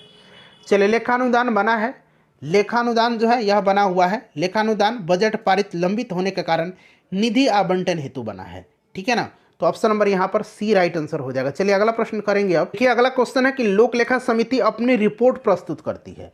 तो देखिए लोक लेखा समिति जो होती है यह अपनी रिपोर्ट लोकसभा के अध्यक्ष को जो है सौंपती है। लोक लेखा समिति, पब्लिक अकाउंट कमेटी, संसद की एक समिति है यह। ठीक है ना, और इसमें 22 सदस्य होते हैं लोक लेखा समिति में। 15 सदस्य जो होते हैं ये लोकसभा से होते हैं और 7 सदस्य राज्यसभा से होते हैं। ऑप्शन नंबर यहाँ पर देखिए राइट आंसर क्या हो जाएगा इसका? ऑप्शन नंबर बी हो जाएगा, लोकसभा के स्पीकर को। चलिए उसके बाद देखिएगा कि निम्नलिखित कथनों में से कौन सा एक सही नहीं है? कौन सा एक सही नहीं है? चलिए बताइए कौन सा सही नहीं है। तो देखिए फ्रेंड्स, सर्वोच्च न्यायालय का गठन 1950 में हुआ तो सही है। सर्वोच्च न्यायालय देश की उच्चतम अदालत है जिसमें अपील की जाती है, बिल्कुल ये करेक्ट है। सर्वोच्च न्यायालय कोर्ट मार्शल को छोड़ करके अन्य किसी भी उच्च न्यायालय अदालतों की सुनवाई कर सकता है। अब यहाँ पर देखिएगा स्वतंत्र सेना न्यायाधिकरण अधिनियम 2007 के प्रावधान के अनुसार कोर्ट मार्शल की अपील सर्वोच्च न्यायालय में की जा सकती है। तो यहाँ पर छोड़ करके बोला है तो ये गलत होगा, ये भी स्टेटमेंट सही है। पूछा कौन सा सही नहीं है, तो option number C right answer होगा इसका। चलिए सर्वोच्च न्यायालय है एक, तो देखिए सर्वोच्च न्यायालय जो है यह एक क्या है? संघीय न्यायालय है। यह एक मानवाधिकारों का संरक्षक भी है, संविधान का अंतिम विवेचक भी है, इसीलिए एक से अधिक इसका राइट आंसर हो जाएगा। ठीक है ना। चलिए संघीय न्यायालय, मानवाधिकारों का संरक्षक और अंतिम विवेचक। देखिए राज्य सरकार का कार्यकारी अध्यक्ष यानी कि संवैधानिक प्रमुख कौन होता है? राज्य सरकार के, केंद्र सरकार का तो राष्ट्रपति हो जाता है, राज्य सरकार का राज्यपाल होगा। राज्यपाल इसका राइट आंसर हो जाएगा। ठीक है ना। संविधान का अनुच्छेद 154(1) के अनुसार, 154(1) के अनुसार राज्य की कार्यपालिका शक्ति राज्यपाल में निहित होगी, जिसका प्रयोग वह इस संविधान के अनुसार स्वयं या अपने अधीनस्थ अधिकारियों के द्वारा करेगा। एक उच्च न्यायालय का न्यायाधीश अपना त्यागपत्र संबोधित करता है। उच्च न्यायालय का न्यायाधीश अपना त्यागपत्र राष्ट्रपति को संबोधित करता है। राष्ट्रपति राइट आंसर हो जाएगा इसका। चलिए उसके बाद देखिएगा कि भारत में चलित न्यायालय, जिसको कि मोबाइल कोर्ट कहा जाता है, इसका मानसपुत्र है, मानसपुत्र। ठीक है ना। तो मोबाइल कोर्ट का मानसपुत्र जो है ये स्वयं डॉक्टर APJ अब्दुल कलाम है। Option number C right answer हो जाएगा। 2007 में हरियाणा के मेवात जिले में जो है, मेवात जिले में एक जगह है पुन्हाना, पुन्हाना, ठीक है ना, पुन्हाना, पुन्हाना में देश की पहली मोबाइल कोर्ट यानी कि जो आपका चलित न्यायालय है इसका उद्घाटन किया गया था और इसका शुभारंभ भारत के तत्कालीन न्यायाधीश के.जी. बालकृष्ण ने किया था। और इस प्रकार के न्यायालयों की परिकल्पना सर्वप्रथम भूतपूर्व राष्ट्रपति डॉक्टर ए.पी.जे. अब्दुल कलाम जी का है। चलिए, किस अनुच्छेद के अनुसार भारत के राष्ट्रपति द्वारा राष्ट्रीय आपातकाल की घोषणा की जाती है? राष्ट्रीय आपातकाल 352, राज्यों में राष्ट्रपति शासन 356, वित्तीय आपातकाल 360। चलिए, उसके बाद देखिएगा कि केंद्र और राज्य की व्यवस्थापिकाओं के लिए मतदान की न्यूनतम उम्र सीमा 21 वर्ष से घटाकर के 18 वर्ष किया गया, किस संविधान संशोधन के अंतर्गत? तो फ्रेंड्स, यह कब किया गया था बताएंगे सभी लोग। इसका करेक्ट आंसर क्या होगा? तो देखिए फ्रेंड्स, इसका जो राइट आंसर हो जाएगा वो कौन सा हो जाएगा? तो फ्रेंड्स, यह किया गया था आपका 61वां संविधान संशोधन 1989 में, ठीक है ना, ध्यान रखिएगा। और फ्रेंड्स देखिए, यह 1989 से ही प्रभावी हुआ था, इसे भी आप ध्यान रखिएगा। और 1989 में 9वीं लोकसभा हुई थी, उसमें इसका प्रयोग भी किया गया था। चलिए, सीडीपी और एनईएस के पुनर्गठन के लिए 1957 में एनडीसी द्वारा स्थापित समिति का नाम बताएं जिसने ग्रामीण स्थानीय सरकार की त्रिस्तरीय प्रणाली का सुझाव दिया था। त्रिस्तरीय प्रणाली का सुझाव किसने दिया था? तो ये भली भांति आपको भी पता है फ्रेंड्स, यह दिया था किसने? अब यहाँ पर देखिए सीडीपी दिया हुआ है ना, तो इसका सामुदायिक विकास कार्यक्रम है, ठीक है। और एक है यहाँ पर एनईएस का मतलब है राष्ट्रीय विस्तार योजना, ठीक है। और त्रिस्तरीय जो प्रणाली है ये बलवंत राय मेहता ने दिया था। Option number A right answer हो जाएगा। देखिए, निम्नलिखित विशेषताओं में से केंद्रीय शासन व्यवस्था के लिए कौन सी सही नहीं है? कौन सा सही नहीं है? तो यहाँ पर देखेंगे राइट आंसर इसका क्या हो जाएगा।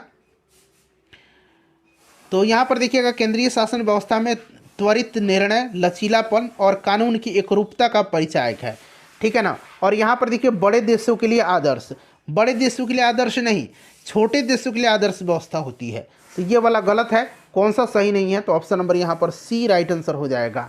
चलिए, उसके बाद देखिएगा कि विकेंद्रीकरण प्रणाली की सिफारिश किसने किया था? विकेंद्रीकरण प्रणाली की सिफारिश जो है किया था किसने?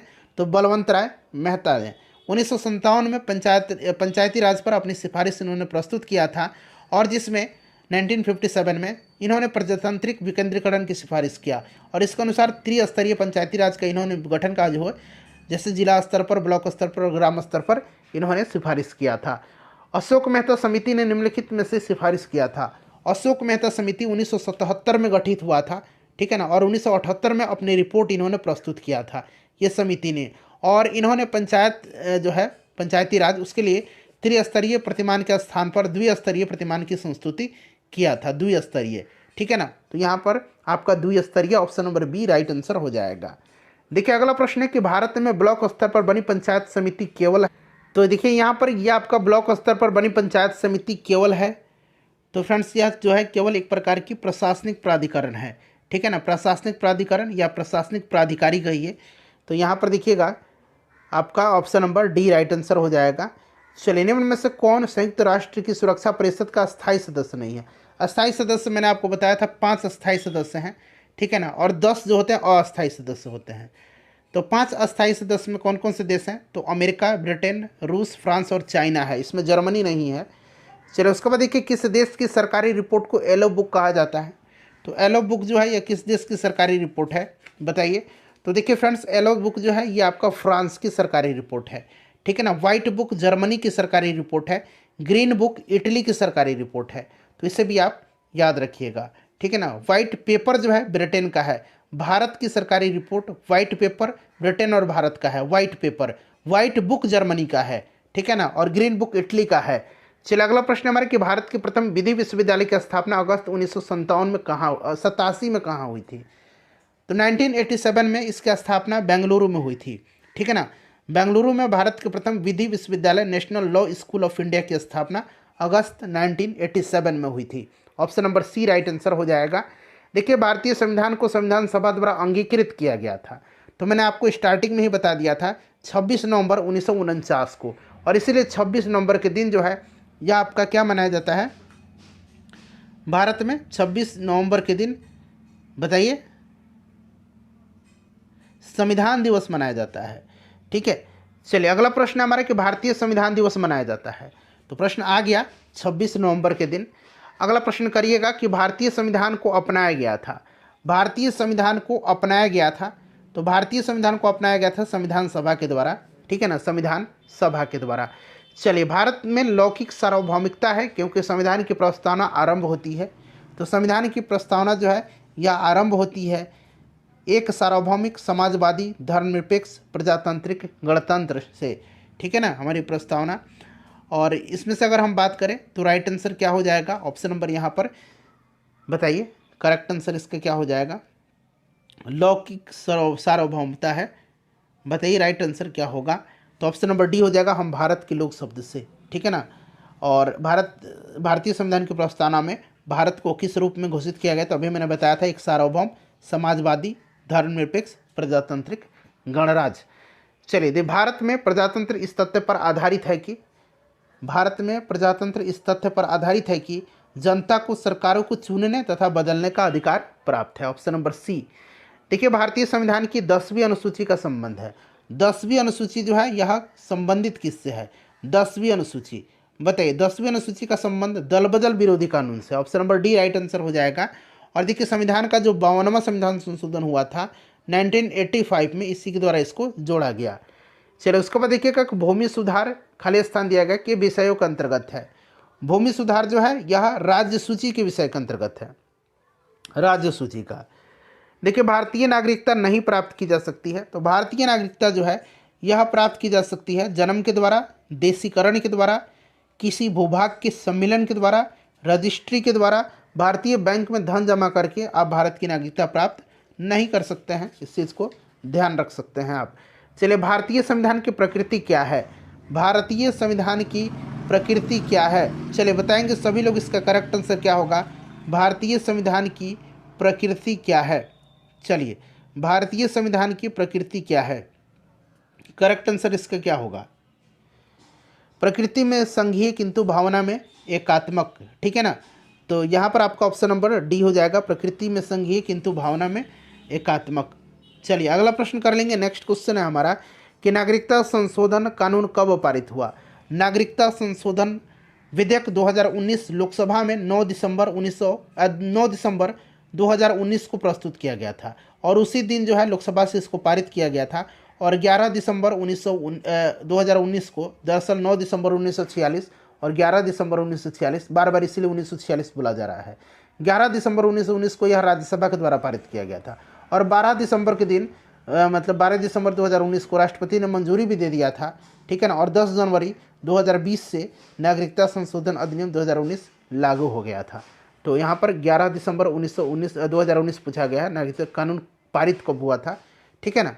चलिए, उसके बाद देखिएगा कि विधि का नियम या कानून का अधिराज्य का मतलब क्या है। विधि का नियम या कानून का अधिराज्य का मतलब क्या है, तो इसका मतलब है सभी के लिए एक कानून और सभी के लिए एक न्यायतंत्र। ऑप्शन नंबर ए यहाँ पर देख सकते हैं, राइट आंसर हो जाएगा। चलिए, निम्नलिखित में से किसको संविधान द्वारा मौलिक अधिकारों को लागू करने की शक्ति दी गई है। संविधान द्वारा मौलिक अधिकारों को लागू करने की शक्ति दी गई है, बताएंगे राइट आंसर इसका क्या होगा, करेक्ट आंसर इसका क्या होगा फ्रेंड्स। देखिए, इसका करेक्ट आंसर हो जाएगा आपका सर्वोच्च न्यायालय एवं उच्च न्यायालय को। सर्वोच्च न्यायालय एवं उच्च न्यायालय को अनुच्छेद 32 के तहत जो है सर्वोच्च न्यायालय को, जो सुप्रीम कोर्ट है उसको रिट जारी करने का अधिकार है, और 226 के तहत उच्च न्यायालय को, हाई कोर्ट को, ठीक है ना। तो ये सभी आप ध्यान रखिएगा। चलिए, अगला प्रश्न हमारा कि भारतीय संविधान के किस अनुच्छेद के अंतर्गत नागरिकों को मौलिक अधिकार प्रदान किए गए हैं। अनुच्छेद 1235 भाग 3, अभी मैंने थोड़ी देर पहले आपको बताया भी था। चलिए, नेक्स्ट क्वेश्चन है कि भारत के संविधान का निम्नलिखित में से कौन सा अनुच्छेद प्रेस की स्वतंत्रता से संबंधित है। प्रेस की स्वतंत्रता यानी कि जो बोलने की स्वतंत्रता है उसी से संबंधित है। अनुच्छेद 19 यहाँ पर राइट आंसर हो जाएगा। अनुच्छेद 19(1) का क जो है यह वाक्य स्वतंत्रता की अभिव्यक्ति से संबंधित स्वतंत्रता है, और इसी में प्रेस की स्वतंत्रता भी निहित है। चलिए, निम्नलिखित संवैधानिक उपचारों में से किसे पोस्टमार्टम भी कहा जाता है। पोस्टमार्टम किसको कहा जाता है, बताएंगे सभी लोग इसका आंसर कमेंट करके। पोस्टमार्टम किसको कहा जाता है बताइए। तो देखिए फ्रेंड्स, अगर हम बात करें पोस्टमार्टम किसको कहा जाता है, तो देखिए पोस्टमार्टम भी एक तरह की कार्रवाई है जिससे मृत व्यक्ति के मरने के दावे की वैधता की जांच की जाती है। एक चीज़ तो आप पहले से जानते ही हैं, और साथ ही साथ पोस्टमार्टम एक रिट भी है, ठीक है। उत्प्रेषण को भी पोस्टमार्टम कहा जाता है, इस चीज़ को ध्यान रखिएगा। एक तो आपका क्वो वारंटो है, अधिकार परीक्षा, इसको भी जो है संवैधानिक उपचारों का पोस्टमार्टम कहा जाता है। और जो उत्प्रेषण है ना, इसको भी पोस्टमार्टम कहा जाता है, पोस्टमार्टम रेट। इसलिए एक अधिक यहाँ पर राइट आंसर हो जाएगा, अधिकार परीक्षा और उत्प्रेषण। चलिए फ्रेंड्स आगे बढ़ेंगे, नेक्स्ट क्वेश्चन कर लेंगे। अगला प्रश्न है हमारा कि एक कल्याणकारी राज्य का आदर्श वर्णित है। कल्याणकारी राज्य का आदर्श राज्य के नीति निर्देशक तत्व में है। तो यहाँ पर देखिएगा option number A right answer हो जाएगा। आयरलैंड के संविधान से लिया गया है, ठीक है ना, ध्यान रखिएगा, मैंने बताया भी इसके बारे में डिटेल में आपको। भारत में निम्नलिखित में से किसके अंतर्गत पंचायती राज प्रणाली की व्यवस्था की गई है। पंचायती राज प्रणाली जो है ये राज्य के नीति निर्देशक तत्व के अंतर्गत है। और अनुच्छेद 40 जो है जो राज्य के नीति निर्देशक सिद्धांत के अंतर्गत आता है, इसमें क्या है, ग्राम पंचायतों का संगठन का प्रावधान है अनुच्छेद 40 में। चलिए अगला प्रश्न है कि राज्य के नीति निर्देशक सिद्धांत किस प्रकार मौलिक अधिकारों से भिन्न है। राज्य के नीति निर्देशक सिद्धांत किस प्रकार मौलिक अधिकारों से भिन्न है। तो देखिए नीति निर्देशक सिद्धांत परिवर्तनीय नहीं है, जबकि मौलिक अधिकार न्यायालय में परिवर्तनीय है। इस चीज़ को ध्यान रखिएगा आप, ऑप्शन सी राइट आंसर हो जाएगा। देखिए 42वें संविधान संशोधन के 10 आचार आदेशों को किस नाम से जाना जाता है। तो पहले जो था ना, जब संविधान संशोधन हुआ था 42वां 1976 में, जिसमें कि आपका मौलिक कर्तव्य जोड़ा गया, मौलिक कर्तव्य, ठीक है ना, तो उसमें उस समय 10 मौलिक कर्तव्य जोड़ा गया था, इसीलिए इसको 10 आदर्शों के नाम से जानते हैं मौलिक कर्तव्य को। वर्तमान में 11 मौलिक कर्तव्य हैं। 86वें संविधान संशोधन के द्वारा 11वां मौलिक कर्तव्य जोड़ा गया था। चलिए राष्ट्रपति, बताइए, राष्ट्रपति संसद का हिस्सा नहीं होता है। और आगे बढ़िएगा, सभी पढ़िए, राइट आंसर क्या होगा इसमें से, संसद का हिस्सा होता है। मैंने बताया था ना, संसद जो बना है राष्ट्रपति, लोकसभा और राज्यसभा से मिलकर के बना है। चलिए अगर भारत के राष्ट्रपति के चुनाव में कोई विवाद है तो उस विवाद को सौंपा जाता है। उस विवाद का निपटारा कौन करता है। राष्ट्रपति के चुनाव से संबंधित विवाद जो है तो यह सुप्रीम कोर्ट करता है। कौन करता है, सुप्रीम कोर्ट करता है। तो यहाँ पर देखेंगे इसका राइट आंसर क्या हो जाएगा आपका, ऑप्शन नंबर यहाँ पर भारत के सर्वोच्च न्यायालय, ऑप्शन नंबर सी। चलिए भारत के राष्ट्रपति को उसको पद से हटाया जा सकता है तो महाभियोग की प्रक्रिया, और महाभियोग की प्रक्रिया संसद में ही लाया जा सकता है, इस चीज़ को आप जानते भी हैं। तो राइट आंसर यहाँ पर क्या हो जाएगा, करेक्ट आंसर इसका हो जाएगा आपका संसद द्वारा, ठीक है ना, संसद के द्वारा महाभियोग की प्रक्रिया से।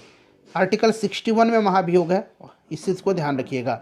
चलिए उसके बाद अगला प्रश्न करेंगे फ्रेंड्स कि भारत का कार्यपालिका अध्यक्ष यानी कि एग्जीक्यूटिव हेड कौन है। तो भारत की कार्यपालिका शक्ति राष्ट्रपति में निहित होती है। चलिए उसके बाद देखिएगा कि केंद्र सरकार में उच्चतम नागरिक सेवा अधिकारी कौन है। केंद्र सरकार में उच्चतम नागरिक सेवा अधिकारी जो होता है ये आपका कौन होता है। तो फ्रेंड्स ये आपका मंत्रिमंडल सचिव होता है, मंत्रिमंडल सचिव राइट आंसर हो जाएगा। देखिए अगला प्रश्न कि भारतीय संविधान में केंद्रीय सरकार की अधिशासी शक्तियों को किसमें निहित किया गया है, किसमें निहित किया गया है। तो फ्रेंड्स ये भारत के राष्ट्रपति में निहित किया गया, option number A right answer हो जाएगा।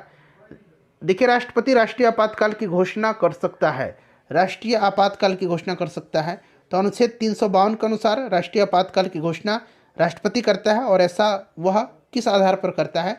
तो हथियारबंद विद्रोह के आधार पर, यानी कि सशस्त्र विद्रोह, बाह्य आक्रमण अथवा युद्ध के आधार पर। तो इस तरह से देखिए ऊपर वर्णित सभी कारणों के आधार पर कर सकता है। चलिए प्राय किसकी सलाह पर राज्य में राष्ट्रपति शासन लागू किया जाता है, किसकी सलाह पर राष्ट्रपति शासन राज्यों में लागू किया जाता है। तो फ्रेंड्स यह राज्यपाल की सलाह पर, आर्टिकल 356 मैंने बताया था राज्य में राष्ट्रपति शासन से संबंधित है। तो यह आपका राज्यपाल गवर्नर हो जाएगा। भारतीय संविधान भारत के राष्ट्रपति को अधिकार नहीं देता है, नहीं देता, अधिकार कौन सा अधिकार नहीं देता है। तो यह आपके राज्य के मुख्यमंत्री की नियुक्ति, यह आपके राष्ट्रपति राज्यपाल के द्वारा राष्ट्रपति के अधिकार को नहीं देता, नहीं करता है राष्ट्रपति, राज्यपाल का नियुक्ति करता है राष्ट्रपति, ठीक है ना। चलिए उसके बाद नेक्स्ट क्वेश्चन है हमारा कि भारत के राष्ट्रपति को यह अधिकार नहीं प्राप्त है कि वह क्षमादान करे, बिल्कुल है, सर्वोच्च न्यायालय के न्यायाधीश को हटाएं, ये नहीं।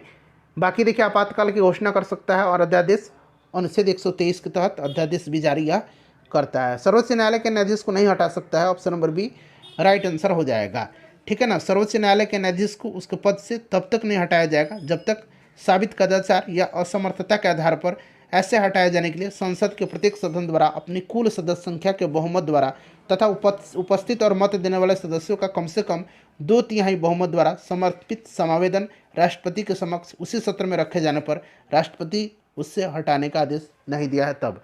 चलिए उसके बाद देखिए कौन सा कथन असत्य है, इसमें से असत्य कथन बताना है। तो इसमें से देखिएगा उपराष्ट्रपति का चुनाव भारत का राष्ट्रपति करता है, नहीं, ऑप्शन सी राइट आंसर हो जाएगा, ये गलत दिया गया है, ठीक है ना। उपराष्ट्रपति का चुनाव संसद के दोनों सदनों के सदस्यों द्वारा अनुपातिक प्रतिनिधित्व पद्धति के अनुसार एकल संक्रमणीय मत प्रणाली के द्वारा होता है। भारत का प्रधानमंत्री मुख्य है, तो भारत का जो प्रधानमंत्री मुख्य होता है ये केंद्रीय सरकार का मुख्य है। देखिए नेक्स्ट क्वेश्चन है हमारा कि संघीय मंत्री परिषद के मंत्री उत्तरदायी होते हैं। संघीय मंत्री परिषद के जो मंत्री होते हैं यह लोकसभा के प्रति यानी कि संसद के प्रति उत्तरदायी होते हैं। एक मिनट रुकिए, केवल लोकसभा के प्रति भी यहाँ पर ऑप्शन में दिया गया है, इसीलिए केवल लोकसभा के प्रति उत्तरदायी होते हैं। चलिए भारतीय वैसे आपको याद रखना है लोकसभा के प्रति, ठीक है ना। चलिए भारतीय राजनीतिक व्यवस्था में कार्यपालिका किसके अधीन रह करके कार्य करती है? कार्यपालिका किसके अधीन रह करके? तो कार्यपालिका विधायिका के अधीन रह करके, विधायिका के अधीन रह करके कार्य करती है, इस चीज़ को आप ध्यान रखिएगा। चलिए नेक्स्ट क्वेश्चन करेंगे। भारत में संसदनात्मक शासन प्रणाली अपनाई गई है और भारतीय राजनीतिक व्यवस्था में कार्यपालिका विधायिका के अधीन रह करके कार्य करती है।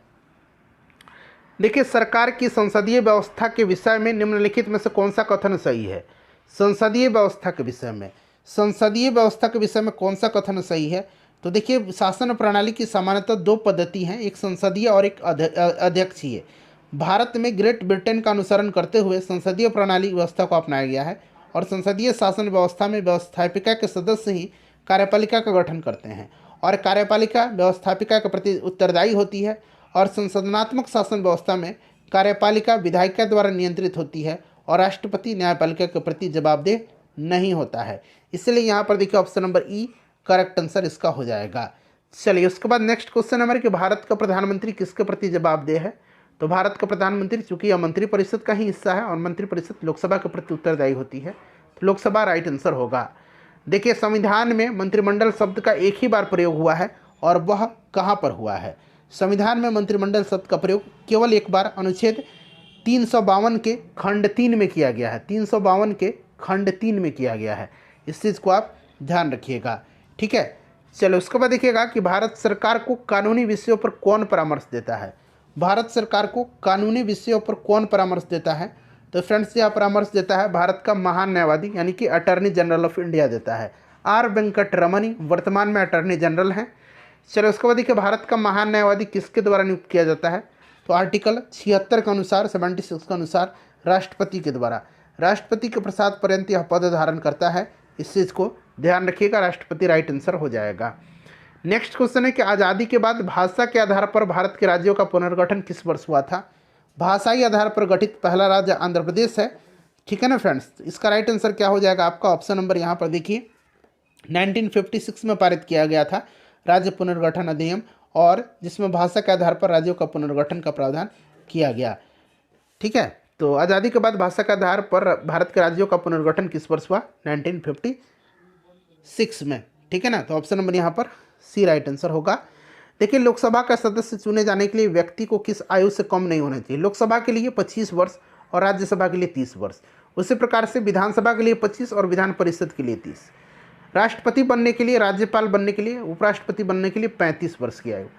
देखिए संसद सदस्य बनने हेतु न्यूनतम उम्र संसद सदस्य चाहे वो लोकसभा हो या राज्यसभा हो तो 25 वर्ष हो जाएगा, ठीक है ना। किसी भी सदन का आप संसद का सदस्य बन गए ना। चलिए अगला प्रश्न है कि लोकसभा चुनाव का कोई प्रत्याशी अपनी जमानत खो देता है यदि उसे प्राप्त न हो। कोई भी व्यक्ति अपनी जमानत राशि खो देगा यदि उसे प्राप्त न हो, तो उसे अगर हम प्राप्त नहीं होता है अपने वैध मत का कितना 1/6 भाग, प्रत्याशी वैध मत का 1/6 भाग उसको प्राप्त नहीं होता है तो वह अपनी जमानत राशि खो देगा, ठीक है ना। तो यहाँ पर देखिए 1/6 नहीं दिया गया तो उपरोक्त में से कोई नहीं। चलिए अगला प्रश्न है कि लोकसभा में राज्यवार सीटों का आवंटन सन 1971 की जनगणना पर आधारित है और यह निर्धारण किस वर्ष तक यथावत रहेगा? संविधान के 84वां 84th जो अमेंडमेंट हुआ था, संशोधन हुआ था 2002 के द्वारा, इसमें अनुच्छेद 81(3) के परंतुक में संशोधन करके 2000 के स्थान पर लोकसभा में राज्यवार सीटों के आवंटन का जो निर्धारण वर्ष है 2026 तक संशोधित किया गया है। 2026 यहाँ पर राइट आंसर यहाँ पर हो जाएगा। आधार वर्ष जो पूछेगा तो आपका 1971 याद रखिएगा, ठीक है ना। वर्तमान लोकसभा में प्रत्येक राज्य के लिए स्थानों का आवंटन आधारित है। वर्तमान लोकसभा में प्रत्येक राज्य के लिए स्थानों का आवंटन जो है यह आपका 2026, अभी मैंने आपको बताया भी, तो राइट आंसर 2026 हो जाएगा। और आधारित किस पर है, तो 1971 की जनगणना पर। ठीक है ना फ्रेंड्स। चलिए उसके बाद नेक्स्ट क्वेश्चन हमारे, कि निम्नलिखित भारतीय राज्यों में किसकी राज्य विधानसभा में सदस्यों की संख्या अधिक है। तो वैसे आपको सबसे अधिक तो आपको पता ही है कि उत्तर प्रदेश में है, लेकिन यहाँ पर अगर हम बात करते हैं तो सबसे ज़्यादा हिमाचल प्रदेश में है। ठीक है ना, सबसे ज़्यादा इसमें हिमाचल प्रदेश में है, याद रखिएगा हिमाचल प्रदेश में है, हिमाचल प्रदेश में। ठीक है ना। चलिए हिमाचल प्रदेश में 68 है, 68। ठीक है ना। और अरुणाचल प्रदेश में कितना है, अरुणाचल प्रदेश में कितना है बताइए, 60 है। मेघालय में 60 है, अरुणाचल प्रदेश में 60 है, और मणिपुर में कितना है, तो मणिपुर में भी 60 है। तो option number B right answer हो जाएगा। चलिए, और बिहार विधानसभा में 243 सीट है। चलिए उसके बाद देखिएगा कि भारतीय संविधान के किस अनुच्छेद के अंतर्गत लोकसभा में अनुसूचित जातियों का आरक्षण का प्रावधान किया गया है। लोकसभा में अनुसूचित जाति के तो अनुच्छेद 331 के अनुसार लोकसभा में, एक मिनट रुकिए, 330(1) नहीं, 330(1) के तहत लोकसभा में अनुसूचित जातियों के लिए आरक्षण का प्रावधान किया गया 330(1). तो यहाँ पर 330 तो दिया ही गया है, तो ध्यान रखिएगा ऑप्शन नंबर यहाँ पर ए राइट आंसर हो जाएगा। चलिए फ्रेंड्स आगे बढ़ेंगे, नेक्स्ट क्वेश्चन कर लेंगे अब हम लोग। लोकसभा को उसके कार्यकाल की समाप्ति के पूर्व ही भंग किया जा सकता है, तो ये राष्ट्रपति के द्वारा मंत्रिपरिषद की सलाह पर। राष्ट्रपति भंग कर सकता है मंत्रिपरिषद की सलाह पर, या कहिए ऐसा प्रधानमंत्री की सिफारिश पर करता है। चलिए, कौन सा राज्य सबसे अधिक प्रतिनिधि लोकसभा में भेजता है, तो उत्तर प्रदेश है, obviously Uttar Pradesh right answer हो जाएगा, लेकिन ऑप्शन उत्तर प्रदेश दिया भी गया, ऑप्शन नंबर डी। ठीक है ना। चलिए, उत्तर प्रदेश लोकसभा में 80 प्रतिनिधि भेजता है, मध्य प्रदेश 29, ठीक है ना, पश्चिम बंगाल 42 और बिहार 40। देखिए, जहाँ तक लोकसभा में अगर हम बात करते हैं कि प्रतिनिधित्व का प्रश्न है, तो कौन सा राज्य दूसरे और तीसरे स्थान पर। पहला तो आपको उत्तर प्रदेश हो गया, दूसरे स्थान पर आपका बिहार हो गया, तीसरा स्थान पर इसमें से महाराष्ट्र हो गया। ठीक है ना। तो यहाँ पर देखिए दूसरा स्थान आपका किसका हो जाएगा, दूसरा स्थान बिहार, एक मिनट ध्यान दो, हाँ, दूसरा स्थान यहाँ पर आपका महाराष्ट्र का हो जाएगा, और बिहार का कितना है 40 सीट। अच्छा एक मिनट रुकिए, ऐसे नहीं निकालना है, यहाँ पर आपको बिहार में जैसे 40 सीट है, और महाराष्ट्र में कितना है, महाराष्ट्र में 48 है, 40 48 88 हो गया। ठीक है, तो कौन सा दूसरे और तीसरे दर्जे पर, ऑप्शन नंबर यहाँ पर बी हो जाएगा करेक्ट आंसर, ये हो जाएगा बिहार और महाराष्ट्र। चलिए, लोकसभा का चुनाव, आम चुनाव कब हुआ था, लोकसभा का पहला आम चुनाव, तो फ्रेंड्स यह 1952-53 में हुआ था, आपको भी याद है, ऑप्शन बी राइट आंसर हो जाएगा। राज्यसभा में राज्यों को प्रतिनिधित्व निम्नांकित में से किस आधार पर दिया गया है। राज्यसभा में राज्यों को प्रतिनिधित्व जो है किस आधार पर दिया गया है, तो फ्रेंड्स उनकी जनसंख्या का अनुपात के स्थान पर, जनसंख्या के अनुपात के स्थान पर, ऑप्शन नंबर यहाँ पर बी राइट आंसर हो जाएगा। देखिए, राज्यसभा के सदस्य चुने जाते हैं, राज्यसभा के सदस्य जो चुने जाते हैं ये 6 वर्ष के लिए, इनका कार्यकाल 6 वर्ष का होता है, अभी मैंने बताया भी था। चलिए, राज्यसभा को अस्थायी सदन कहते हैं क्योंकि यह भंग ही नहीं होता है, क्योंकि यह विघटित ही नहीं किया जा सकता है, इसको option number B correct answer हो जाएगा। चलिए, उसके बाद देखिएगा कि राज्यसभा को भंग करने का अधिकार किसके पास है। राज्यसभा को भंग ही नहीं किया जा सकता, किसी के पास ये अधिकार नहीं, उपरोक्त में से कोई नहीं। राष्ट्रपति द्वारा राज्यसभा में कितने व्यक्ति मनोनीत किए जाते हैं, तो राष्ट्रपति द्वारा राज्यसभा में 12 व्यक्ति मनोनीत किए जाते हैं, जिन्हें साहित्य, विज्ञान, कला और समाज सेवा के विशेष ज्ञान या व्यवहारिक अनुभव प्राप्त हो। 12 राइट आंसर हो जाएगा। एंग्लो इंडियन वाला लोकसभा में जो 2 चुना जाता था वो समाप्त कर दिया गया है। लोकसभा के स्पीकर का निर्वाचन होता है, लोकसभा के स्पीकर के निर्वाचन खुद लोकसभा के सदस्य ही करते हैं, लोकसभा के सभी सदस्य। और लोकसभा के स्पीकर जो है ना, स्पीकर के तौर पर शपथ नहीं लेता है, इस चीज़ को ध्यान रखिएगा। और लोकसभा के स्पीकर जो है, अध्यक्ष जो है, अपना त्यागपत्र लोकसभा के उपाध्यक्ष को देता है। अगला प्रश्न कि संसद के 2 सत्रों के बीच अधिकाधिक अंतराल होना चाहिए, तो संसद के 2 जो सत्र होता है उसके बीच जो है 6 महीने का, 6 महीना राइट। देखिए, निम्नलिखित में से कौन सी संसदीय समिति कार्यपालिका को नियम विनियमन बनाने के लिए प्रायोजित शक्ति से संबंधित है, तो ये आपका अधीनस्थ विधान समिति है, अधीनस्थ विधान समिति। ठीक है ना। यह अगर हम बात करें तो ये जो समिति है अधीनस्थ विधान समिति, इसमें 15 सदस्य की अस्थायी समिति है यह, और यह समिति कार्यपालिका को प्रायोजित विधान पर संसद को रिपोर्ट देती है। नेक्स्ट क्वेश्चन कर लेंगे। अगला प्रश्न है हमारा कि आम आदमी पार्टी क्या है। तो आम आदमी पार्टी अब राष्ट्रीय पार्टी हो गया है, ठीक है ना, अब राष्ट्रीय पार्टी है, इस चीज़ को आप ध्यान रखिएगा, अब राष्ट्रीय पार्टी बन गया है। चलिए उसके बाद नेक्स्ट क्वेश्चन है हमारा कि संसद के दोनों सदनों का संयुक्त अधिवेशन आयोजित होता है। तो यह आयोजित कब होता है फ्रेंड्स? तो देखिए यह आयोजित होता है आपका ऐसे विधेयक पर जब विचार करने के लिए उसे पारित किया जाता है जब दोनों सदन में मतभेद हो। तो ऐसे विधेयक को विचार करें उसे पारित करने के लिए किया जाता है जिस पर संसद के सदनों में मतभेद हो। ऑप्शन 4 हो जाएगा। तो ऑप्शन 4 देखिए, केवल 4 ऑप्शन डी में दिया गया है। भारतीय राजनीतिक व्यवस्था में इनमें से कौन सर्वोच्च है? तो सर्वोच्च जो है हमारा संविधान है, संविधान से बड़ा कोई है थोड़ी, भारत का संविधान सर्वोच्च है। चलिए इनमें से किस प्रकरण में सर्वोच्च न्यायालय ने संविधान का मूलभूत ढांचा सिद्धांत प्रतिपादित किया था? ये क्वेश्चन शायद पूछा भी गया था अभी, केशवानंद भारती बनाम केरल राज्य 1973 में। ऑलरेडी इसी साल ये क्वेश्चन पूछा गया था, मैंने कराया भी आपको स्टार्टिंग में ही। किस संविधान संशोधन से दिल्ली को राष्ट्रीय राजधानी क्षेत्र नाम दिया गया? तो राष्ट्रीय राजधानी क्षेत्र जो है दिल्ली का नाम जो दिया गया था, यह आपका 69वां जो संविधान संशोधन हुआ था, 69वां संविधान संशोधन 1991, ठीक है ना, 1991 में, उसी के द्वारा। देखिए नेक्स्ट क्वेश्चन है कि 29 अगस्त 1947 को संविधान की लेखन समिति गठित की गई जिसका अध्यक्ष डॉक्टर भीमराव अंबेडकर और अन्य सदस्य थे। अध्यक्ष बाबा साहब अंबेडकर थे, ठीक है ना, याद रखिएगा। और इसमें इस समिति के सदस्य नहीं थे, कौन नहीं थे? तो देखिए फ्रेंड्स, इसमें से अगर हम बात करते तो 6 सदस्य थे। कौन? गोपालास्वामी अयंगर, कन्हैयालाल माणिकलाल मुंशी, अल्लादी कृष्णा अय्यर, सैयद मोहम्मद साहुद्दीन, बी.एल. मित्र और डी.पी. खेतान, ठीक है ना। इसमें से बी.एल. मित्र के स्थान पर एन. माधव राव और डी.पी. खेतान की 1948 में जब मृत्यु हो गई तो टी. कृष्णाचारी जो थे इसको समिति में रखा गया था। जवाहरलाल नेहरू इसमें सदस्य नहीं थे, इस चीज़ को आप ध्यान रखिएगा। चलिए भारतीय संविधान के भाग 4, अब बताइए भाग 4 में है क्या?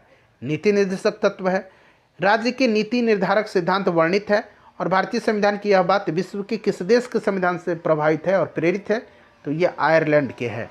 चलिए नेक्स्ट क्वेश्चन करेंगे। अब देखिए फ्रेंड्स, अगला प्रश्न है कि भारतीय संविधान की किस सूची में शपथ या शपथ पत्र के प्रारूप दिए गए हैं?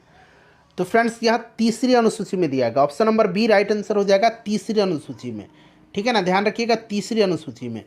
चलिए उसके बाद नेक्स्ट क्वेश्चन है 5वीं और 6ठी अनुसूची मैंने आपको बताया था, उसको आप जरूर याद रखिएगा। देखिए भारतीय संविधान का कौन सा अनुच्छेद सर्वोच्च न्यायालय के मूल अधिकार क्षेत्र को परिभाषित करता है? मूल अधिकार क्षेत्र को परिभाषित करता है। तो देखिए अनुच्छेद 131 जो है यह सर्वोच्च न्यायालय के मूल अधिकार क्षेत्र या आरंभिक अधिकारिता, ओरिजिनल जुरिडिक्शन जो है उसको परिभाषित करता है। तो यहाँ पर देखिए ऑप्शन नंबर सी हो जाएगा 131। देखिए संसद के सत्रावसान के समय अध्यादेश जारी करने की शक्ति किसमें निहित है? तो देखिए फ्रेंड्स राइट आंसर आपका राष्ट्रपति हो जाएगा। अनुच्छेद 123 के तहत संसद के सत्रावसान के समय अध्यादेश जारी करने की शक्ति राष्ट्रपति के पास है। चलिए सिक्किम भारत का एक राज्य बनाया गया था, तो मैंने स्टार्टिंग में ही बता दिया था 1975 में भारत का 22वां राज्य बना था। और यह कौन सा संशोधन था? तो यहाँ पर देखिए 35वां संविधान संशोधन दिया गया है। हालांकि 36वां संविधान संशोधन मैंने बताया था, इसके द्वारा सिक्किम को भारत का जो है दर्जा प्रदान किया गया था, राज्य बनाया गया था।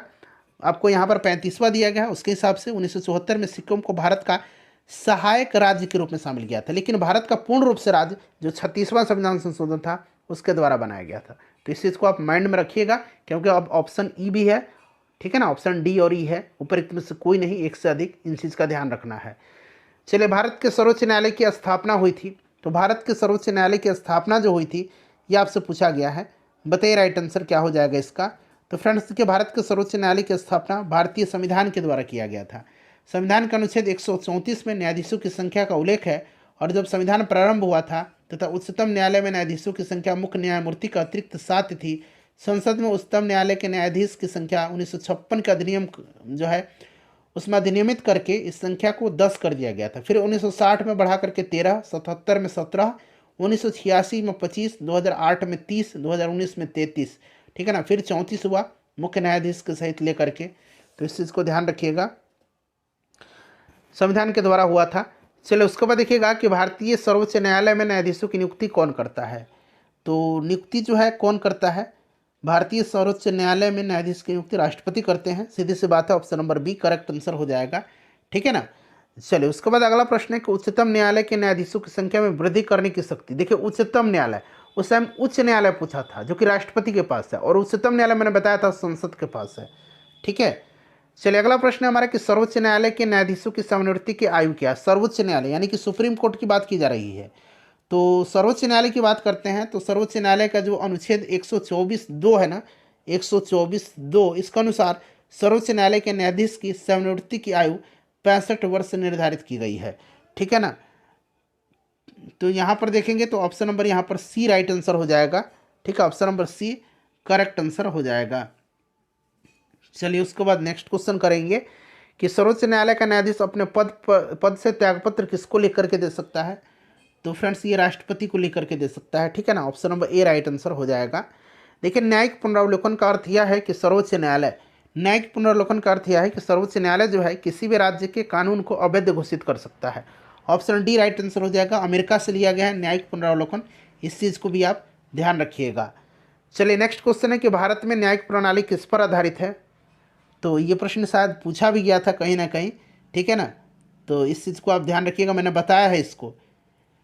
बताइए कानून द्वारा स्थापित प्रक्रिया और परंपरा पर। तो यहाँ पर देखिए कानून द्वारा स्थापित भी दिया गया और यहाँ पर आपका परंपरा भी दिया गया, इसलिए एक से अधिक यहाँ पर राइट आंसर हो जाएगा। कानून द्वारा स्थापित आप याद रखिएगा। ठीक है ना, चलिए उसके बाद देखिएगा कि कौन राज्य का कार्यकारी अध्यक्ष संवैधानिक प्रमुख है। तो राज्य का जो है राज्यपाल होता है, इस चीज़ को मैंने बताया भी था कि राज्य का राज्यपाल है और केंद्र का राष्ट्रपति होता है। किसी राज्य का राज्यपाल नियुक्त किया जाता है तो राज्य का किसी भी राज्यपाल जो है ये राष्ट्रपति के प्रसाद पर्यंत यह पद धारण करता है। ठीक है ना, तो राष्ट्रपति के द्वारा। चलिए नेक्स्ट क्वेश्चन है कि भारतीय संविधान के अनुसार राज्यों की विधायिका में सम्मिलित है। विधायिका में सम्मिलित जो है यह कौन है। तो विधायिका में सम्मिलित जो है राज्यपाल, विधानमंडल और विधान परिषद, जहाँ पर विधान परिषद है। ठीक है ना, तो ऑप्शन नंबर 4, तो देखिए कहाँ पर दिया गया, केवल 4 ऑफ डी में दिया गया है। नेक्स्ट क्वेश्चन है हमारा कि भारत में राज्य विधान पालिकाओं यानी कि स्टेट लेजिस्लेटिव्स का उच्च सदन कौन सा है। तो उच्च सदन आपका विधान परिषद है और निम्न सदन विधान सभा होता है, इस चीज़ को ध्यान रखिएगा, विधान पालिका परिषद। चलिए राज्य विधान परिषद के सदस्य निम्नलिखित में से किस श्रेणी में नहीं चुने जाते हैं। रिसेंटली पूछा गया प्रश्न है, तो उद्योगपति श्रेणी से ये नहीं चुने जाते हैं। ठीक है ना, उद्योगपति श्रेणी से ये नहीं चुने जाते हैं, ध्यान रखिएगा आप, क्लियर ना। चलिए 1/12 सदस्य जो होता है सदस्य, ये न्यूनतम 3 वर्ष से स्नातकों द्वारा 1/12 सदस्य को 3 वर्ष के अध्यापन कर रहे लोग चुनेंगे।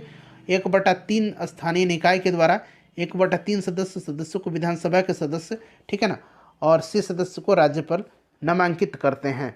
अगला प्रश्न है कि किसी राज्य में विधान परिषद की संरचना अथवा विघटन किया जा सकता है। तो देखिए विघटन किया जाता है ये संसद के द्वारा, केंद्रीय संसद के द्वारा। हालांकि अनुच्छेद जो 169(1) है इसके अनुसार किसी राज्य में विधान परिषद की संरचना या विघटन का अधिकार संसद को है। संसद ऐसा तब कर सकेगा जब ऐसा प्रस्ताव राज्य विधानसभा की कुल सदस्य संख्या के बहुमत द्वारा तथा उपस्थित और मतदान करने वाले सदस्यों की संख्या के कम से कम 2/3 बहुमत द्वारा पारित हो तब। लेकिन यह संसद के पास ही अधिकार है। निम्नलिखित राज्यों में से कहाँ विधान परिषद है। विधान परिषद 6 राज्य जो है याद रखिएगा, राज्य पूछा गया है तो आपको बिहार, महाराष्ट्र, कर्नाटक, उत्तर प्रदेश, आंध्र प्रदेश, तेलंगाना, क्लियर। चलिए तो राइट आंसर इसका क्या हो जाएगा फ्रेंड्स, यहाँ पर ऑप्शन नंबर डी हो जाएगा, केवल 4, यहाँ पर बिहार दिया गया है। चलिए भारतीय संविधान के निम्नलिखित अनुच्छेदों में से कौन राज्य की विधानसभाओं के निर्वाचन का प्रावधान प्रस्तुत करता है। विधानसभा का, तो यह अनुच्छेद 170 है। ठीक है ना, अनुच्छेद 170 विधानसभा की संरचना, अनुच्छेद 176 राज्यपाल का विशेष अभिभाषण, अनुच्छेद 178 विधानसभा का अध्यक्ष और उपाध्यक्ष इससे संबंधित है। यदि किसी राज्य की विधान सभा का अध्यक्ष स्पीकर पद त्याग चाहे तो अपना त्यागपत्र किसको देगा। तो स्पीकर जो है, अध्यक्ष जो है, ये उपाध्यक्ष को देगा। उपाध्यक्ष यहाँ पर करेक्ट आंसर हो जाएगा। भारत के संविधान का कौन सा अनुच्छेद भारतीय निर्वाचन आयोग की स्थापना से संबंधित है। निर्वाचन आयोग की स्थापना से संबंधित, इस चीज़ को ध्यान रखेंगे। यह अनुच्छेद जो है 324 है। 324 बिल्कुल करेक्ट आंसर हो जाएगा। ठीक है ना। चलिए अगला प्रश्न है हमारा कि भारत में यदि एक राज्य का चुनाव लागू किया जाता है, एक राज्य एक चुनाव, तो भारतीय संविधान के किस अनुच्छेद में संशोधन की आवश्यकता होगी। किस में संशोधन की आवश्यकता होगी, जरा आप मुझे कमेंट करके बताइए। तो फ्रेंड्स यहाँ पर देखिएगा, अगर इस तरह से होता है तो देखिए यहाँ पर अनुच्छेद 85 संसद के सत्र सत्रावसान और विघटन, और अनुच्छेद 174 राज्य के विधानमंडल के सत्र सत्रावसान और विघटन, और अनुच्छेद 356 राज्यों में संवैधानिक तंत्र की विफलता आदि अनुच्छेदों में संशोधन करना पड़ेगा। इसलिए एक से अधिक इसका राइट आंसर होगा। चलिए, जिसका मैंने नाम लिया ऑप्शन में है आपका 83, उसके बाद 85, 172, 174, एक मिनट, क्या क्या मैंने बताया, 85, 174, 356, 172 भी है राज्यों के विधानमंडलों की अवधि, तो 172 और 356 यहाँ दिख गया एक से अधिक। चलिए, भारतीय संविधान का कौन सा अनुच्छेद संवैधानिक प्रावधानों की संघीय संसद राज्य विधान पालिकाओं द्वारा बनाए गए नियमों कानूनों पर प्राथमिकता प्रदान करता है? बताइए राइट आंसर क्या होगा। चलिए यहाँ एक बार यहाँ पर देख लीजिए फिर से। देखिए इन सभी में 83 में भी करना पड़ेगा। 83 में क्या है, संसद के सदनों की अवधि। 172 में क्या है, संसद के 172 में राज्यों के विधानमंडल की अवधि। 85 भी है, 85 भी याद रखिएगा। 85 में क्या है, तो संसद सत्र सत्रावसान और विघटन। 174 भी है, 174 में क्या है, राज्य के विधानमंडल के सत्र सत्रावसान और विघटन। 356 भी है, 356 में क्या है, तो राज्यों में संवैधानिक तंत्र की विफलता। ठीक है ना। 246 में क्या है, 246 नहीं है। तो इतना सारा मैंने बताया है, तो इसीलिए एक से अधिक राइट आंसर हो जाएगा। चलिए, इसको मैंने बता दिया आपको। राइट आंसर इसका क्या हो जाएगा, ऑप्शन नंबर ए हो जाएगा 13। ठीक है ना। चलिए, अनुच्छेद संवैधानिक प्रावधानों की संघीय संसद और राज्य विधान पालिकाओं द्वारा बनाए गए नियमों कानूनों पर प्राथमिकता प्रदान करता है। अनुच्छेद 13 राइट आंसर हो जाएगा। चलिए, उसके बाद देखिएगा कि निम्नलिखित में से कौन सा विषय समवर्ती सूची में है। समवर्ती सूची का विषय जो है फ्रेंड्स, ये कौन सा है, समवर्ती सूची। तो इसमें से देखिए शिक्षा जो है, ये समवर्ती सूची का विषय है। शिक्षा राइट आंसर हो जाएगा। ध्यान रखिएगा, इसमें से शिक्षा हो जाएगा। ठीक है। देखिए, निम्न में से किस अनुच्छेद के अंतर्गत वित्त आयोग का गठन का प्रावधान है। वित्त आयोग अनुच्छेद 280 में, और अभी 16वां वित्त आयोग का अध्यक्ष जो है अरविंद पनगड़िया को नियुक्त किया गया है। इस चीज़ को आप याद रखिएगा। नेक्स्ट क्वेश्चन है हमारा कि भारत और वित्त आयोग का गठन का अधिकार राष्ट्रपति के पास होता है। प्रत्येक 5 वर्ष पर वित्त आयोग का गठन किया जाता है। भारत में संघीय वित्त आयोग का संबंध रखता है। तो वित्त आयोग का संबंध जो है, कार्य जो है, ये क्या है, तो राज्य और केंद्रों के बीच वित्त से। Option number B right answer हो जाएगा। योजना आयोग, अच्छा, अब योजना आयोग के स्थान पर नीति आयोग का स्थापना हुआ था। नीति आयोग की स्थापना 1 जनवरी 2015 को योजना आयोग का स्थान पर किया गया था। प्रश्न पूछ रहा है योजना आयोग की स्थापना कब हुई थी। तो 15 मार्च 1950 को योजना आयोग का स्थापना हुआ था, और इसके पहले अध्यक्ष पंडित जवाहरलाल नेहरू थे। इस चीज़ को ध्यान रखिएगा। चलिए, तो ये 15 मार्च 1950। निम्न में से किस वर्ष जो है सरकारिया आयोग, जिसे केंद्र राज्य संबंधों में परिवर्तन की संस्तुति का अधिकार प्रदान किया गया था, अपना प्रतिवेदन जमा किया था। सरकारिया आयोग, बताइएगा राइट आंसर क्या होगा इसका, करेक्ट आंसर इसका क्या होगा। सरकारिया आयोग कब इसने जो है अपना, निम्न में से किस पर सरकारिया आयोग ने जो है अपना रिपोर्ट दिया था, बताइए। तो फ्रेंड्स, ये दिया था 1987 में। ठीक है ना, 1987 में, 87 में राइट आंसर हो जाएगा। और देखिए 1983 में इसका गठन केंद्र सरकार ने सर्वोच्च न्यायालय के सेवानिवृत्त न्यायाधीश RS सरकारिया की अध्यक्षता में एक 3 सदस्यीय आयोग का गठन किया गया था, और इसने 1987 में अपना रिपोर्ट दिया था। चलिए, अगला प्रश्न कि पंचायती राज विषय है, तो यह राज्य सूची का विषय है। कई बार मैंने आपको बता दिया। पंचायती राज काफ़ी इंपॉर्टेंट है, ये क्वेश्चन याद रखिएगा। पंचायती राज संस्थानों में 29 कार्यों की सूची किस अनुच्छेद के तहत दी गई है। 29 कार्यों की सूची जो है, यह अनुच्छेद 243G के तहत दी गई है। ऑप्शन नंबर यहाँ पर डी राइट आंसर होगा। देखिए फ्रेंड्स, भारतीय संविधान में पूछा गया है कि 11वीं अनुसूची में शामिल नहीं है, शामिल नहीं है 11वीं अनुसूची में। तो इसमें कौन कौन सा शामिल नहीं है, तो 11वीं अनुसूची में आपको पता 29 विषय हैं, और इन विषय में से आपको बहुत सारे विषय हैं, उतना याद रखना आपको पॉसिबल नहीं है। इसमें से पूछा गया है शामिल नहीं है। तो इसमें शामिल कौन सा नहीं है फ्रेंड्स, बताइए। तो यहाँ पर देखिए ग्रामीण खेल शामिल नहीं है, ग्रामीण खेल का उल्लेख नहीं है। बाकी पुस्तकालय, ईंधन और चारा, तकनीकी प्रशिक्षण, उसके बाद व्यावसायिक शिक्षा, पेयजल, ग्रामीण आवासन, लघुवन उपज, मत्स्य उद्योग, इन सब की चर्चा की गई है।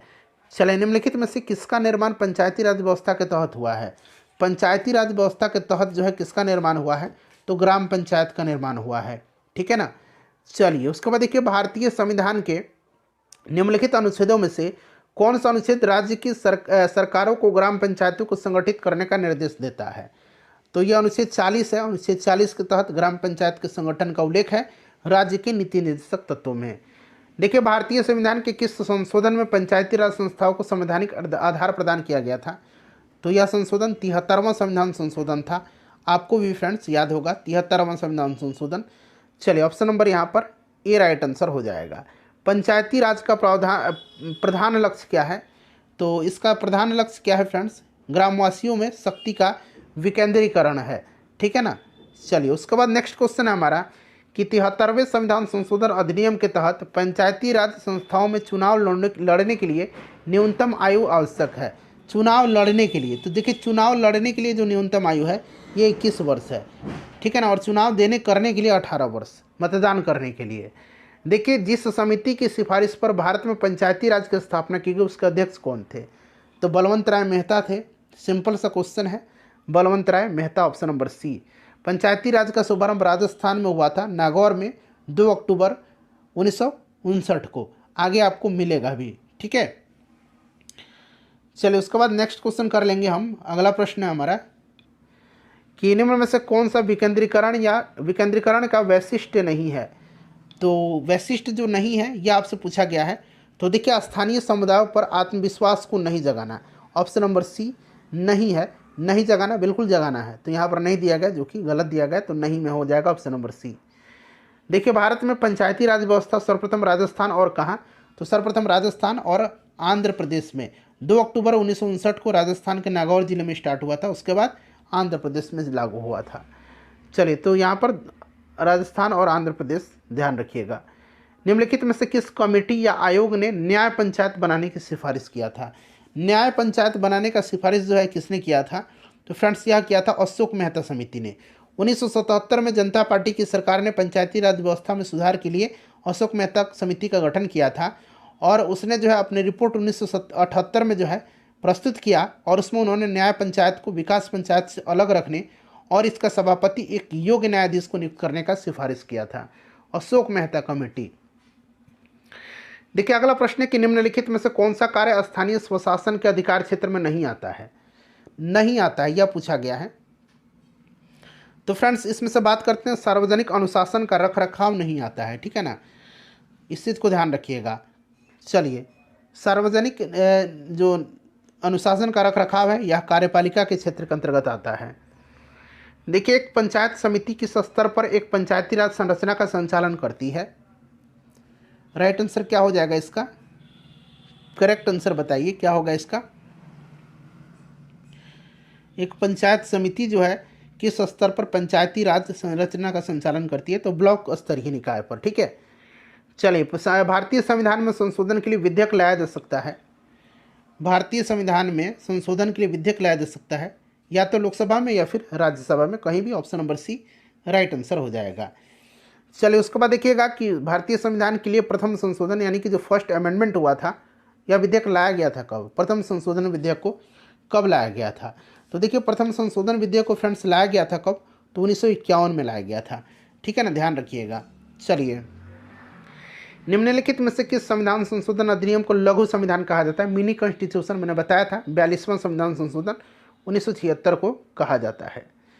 अगला प्रश्न हमारा कि पिछड़ा जाति आयोग के प्रथम सभापति कौन थे? तो पिछड़ा जाति आयोग के प्रथम सभापति जो थे, पिछड़ा जाति आयोग का गठन 29 जनवरी 1953 को हुआ था और इसके अध्यक्ष काका साहब कालेलकर थे, काका साहब कालेलकर। चलिए, स्वतंत्र भारत के प्रथम विधि आयोग के अध्यक्ष कौन थे? विधि आयोग, तो फ्रेंड्स ये कौन थे? तो श्री MC सीतलवाड़ थे। तो यहाँ पर MC सीतलवाड़ दिया भी गया। 1955 में स्वतंत्र भारत के प्रथम विधि आयोग का गठन किया गया था। राज्य लोक सेवा आयोग का अध्यक्ष किसके द्वारा नियुक्त किया जाता है? तो फ्रेंड्स यह देखिए, नियुक्त तो किया जाता है यह किसके द्वारा? राज्यपाल के द्वारा, लेकिन राज्यपाल को हटाने का अधिकार इसको नहीं होता है। चलिए, अगला प्रश्न है कि भारत के वरीयता क्रम में निम्नलिखित में से कौन पहले आता है? तो देखिए, वैसे तो राष्ट्रपति सबसे ऊपर है वरीयता क्रम में। और देखिए, यहाँ पर ध्यान दीजिएगा, इसमें से जो देखिए जो चुनाव आयुक्त है, मुख्य चुनाव आयुक्त CEC, उसके बाद UPSC का जो अध्यक्ष है और भारत का जो नियंत्रक महालेखा परीक्षक है, इनकी वरीयता क्रम समान है। 9 में जो है इनको रखा गया है, तो इन तीनों का एक समान है। तो पहले यही आता है और उच्च न्यायालय का जो मुख्य न्यायाधीश है ये 14वें स्थान पर आता है। तो यहाँ पर आपका 1 से अधिक राइट आंसर हो जाएगा, ठीक है ना। चलिए, भारतीय संविधान का अनुच्छेद 300 किससे संबंधित है?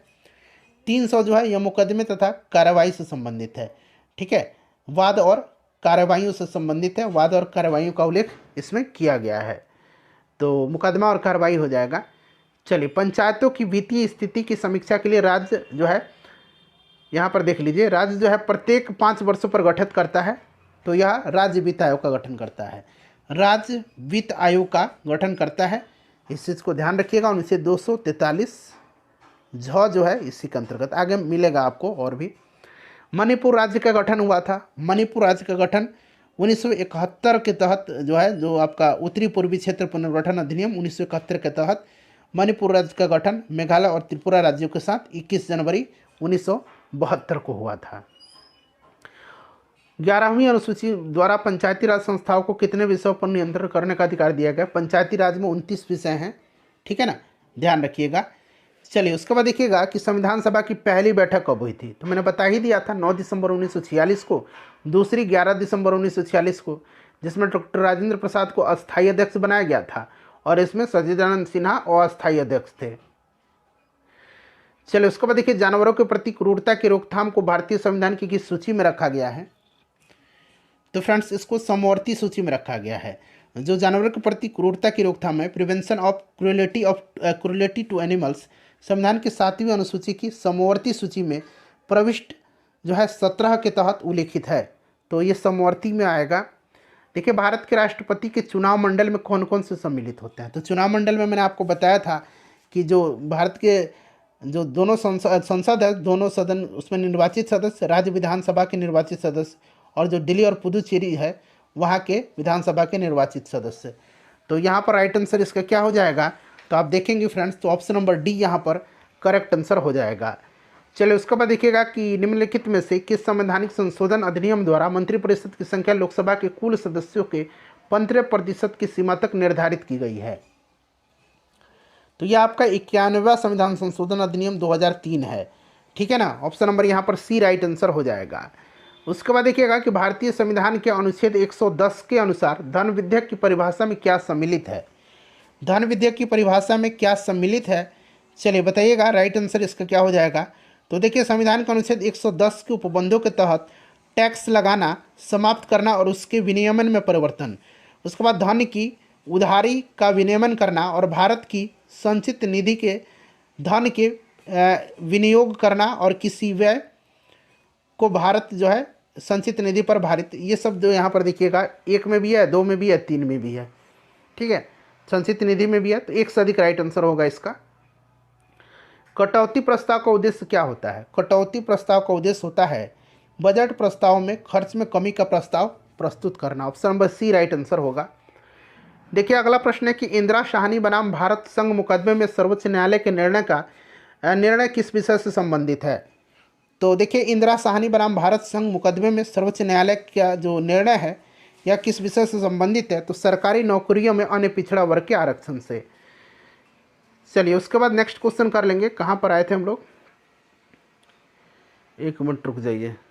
हाँ, इंदिरा साहनी बनाम भारत राज्य, तो ये आपका सरकारी नौकरियों में अन्य पिछड़ा वर्गों के आरक्षण से।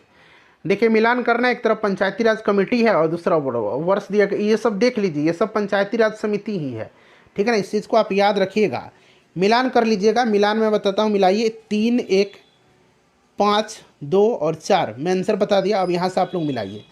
देखिए, CH हनुमंता राव आपका 3 हो जाएगा, 3 यहाँ पर आइए, 3 1984, ठीक है, 3, 1, 5, 2, 4, 3, 1, 5, 2, 4, तो CH हनुमंता राव 1984, GV के राव समिति यह आपका 1978, अशोक मेहता समिति 5 में देखिए 1900, GV के राव समिति 1 ना हो जाएगा, ये 1985 हो जाएगा। अशोक मेहता समिति 1978, LM सिंधवी 1986 और बलवंत राय मेहता 1957, ठीक है, तो ये आप लोग मिला लीजिए। चलिए, उसके बाद देखिएगा कि भारत में किसी दल को राष्ट्रीय दल बनने हेतु पूर्व चुनाव में कम से कम कितना प्रतिशत वोट प्राप्त करना है, कितना प्रतिशत वोट जो है हासिल करना है? चलिए बताइएगा, राइट आंसर क्या होगा इसका?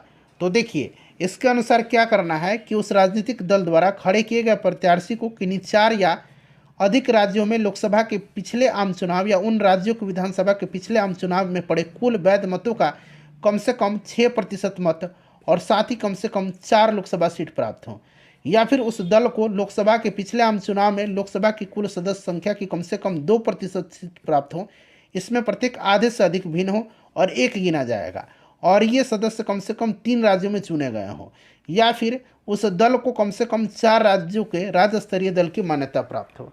इसलिए ऑप्शन नंबर ई जो होगा राइट आंसर होगा इसका। ठीक है ना फ्रेंड्स, ध्यान रखिएगा। चलिए नेक्स्ट क्वेश्चन कर लेंगे हम। 6%, मैंने बताया था ना कि कम से कम 6% मत, तो कहीं 6% यहाँ पर दिया ही नहीं गया है। 4 या 4 से अधिक राज्यों में लोकसभा के चुनाव या उन राज्यों के पिछले आम चुनाव कुल वैध मतों का कम से कम 6%, तो नहीं है यहाँ पर। चलिए उसके बाद देखिएगा कि प्रथम भारत रत्न प्राप्त करने वाले कौन थे, तो इसमें से ऑप्शन के हिसाब से राधा कृष्णन जी हो जाएंगे। ऑप्शन नंबर यहाँ पर डी हो जाएगा। चक्रवर्ती राजगोपालाचारी, सर्वपल्ली राधाकृष्णन और चंद्रशेखर वेंकट रमन को दिया गया था। निम्नलिखित शब्दों को तार्किक सार्थक क्रम में सजाइए। तो सबसे पहले इसमें से हम तार्किक सार्थक क्रम में आपको सजाना है, तो सबसे पहले यहाँ पर देखिए राष्ट्रपति हो जाएगा, उसके बाद उपराष्ट्रपति हो जाएगा, फिर आपका हो जाएगा प्रधानमंत्री हो जाएगा, फिर आपका अध्यक्ष हो जाएगा लोकसभा का या जो भी हो, फिर यहाँ पर देखिए सांसद दिया गया है। तो ऑप्शन नंबर सी हो जाएगा इसका राइट आंसर। देखिए भारत में जिला स्तर पर उपभोक्ता विवाद निवारण के संबंध में निम्नलिखित में से कौन सा कथन सही नहीं है, कौन सा कथन जो है सही नहीं है। चलिए बताइएगा राइट आंसर क्या होगा इसमें से।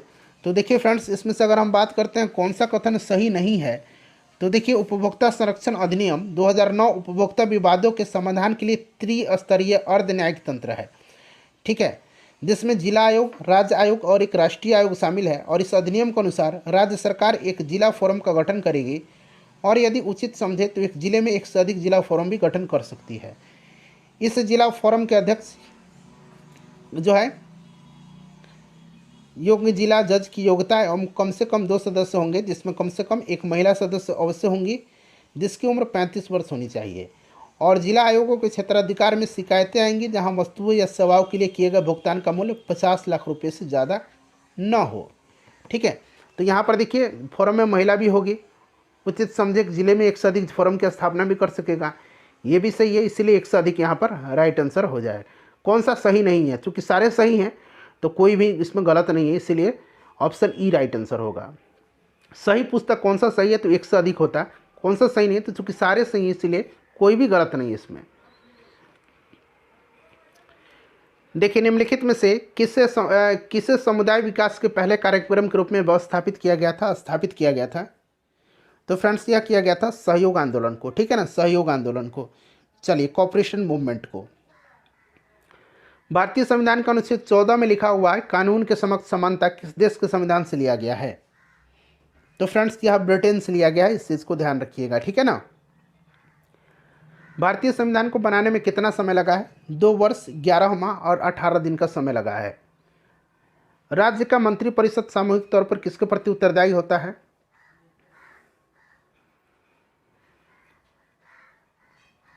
तो राज्य का विधानसभा के प्रति। ऑप्शन नंबर ए हो जाएगा। राज्यसभा में प्रतिनिधित्व में शामिल हैं, बताइए।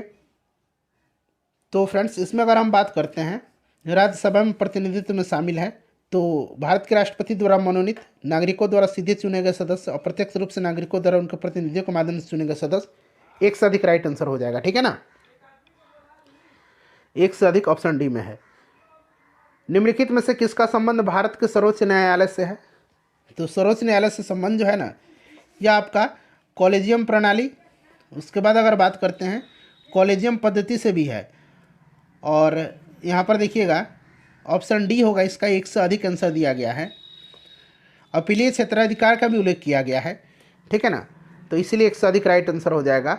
उसके बाद देखिए यदि भारत के राष्ट्रपति का पद खाली हो और उपराष्ट्रपति तथा राष्ट्रपति मुख्य न्यायाधीश भी उपलब्ध नहीं हो, राष्ट्रपति नहीं है और उपराष्ट्रपति भी नहीं है और मुख्य न्यायाधीश भी नहीं है, ऐसा पढ़ा था ना हमने कि राष्ट्रपति और कि पद खाली होने पर उपराष्ट्रपति नहीं रहने पर ये राष्ट्रपति की तरह कार्य करेगा मुख्य न्यायाधीश। अगर ये भी नहीं है तब कौन करेगा, बताइए। तो इस कंडीशन में जो है ना, ये सुप्रीम कोर्ट का वरिष्ठतम न्यायाधीश करता है। देखिए भारत ने सुदृढ़ केंद्र एवं केंद्र के साथ संघीय ढांचा यानी कि फेडरल सिस्टम का विचार कहाँ से लिया है? संघीय ढांचा कनाडा से लिया है। मैं कई बार आपको बता दिया, कनाडा से लिया है। चलिए आखिरी क्वेश्चन है। पूरा हमारा मैराथन सेशन कंप्लीट हो गया। लाइक करिए, शेयर करिए फ्रेंड्स प्लीज़। भारतीय संविधान की निम्नलिखित अनुसूचियों में से किसमें राज्यों की परिषद की सीटों के आवंटन का प्रावधान समाविष्ट है? बताइए करेक्ट आंसर इसका क्या होगा। तो फ्रेंड्स यह चौथी अनुसूची में है, ऑप्शन डी राइट आंसर हो जाएगा।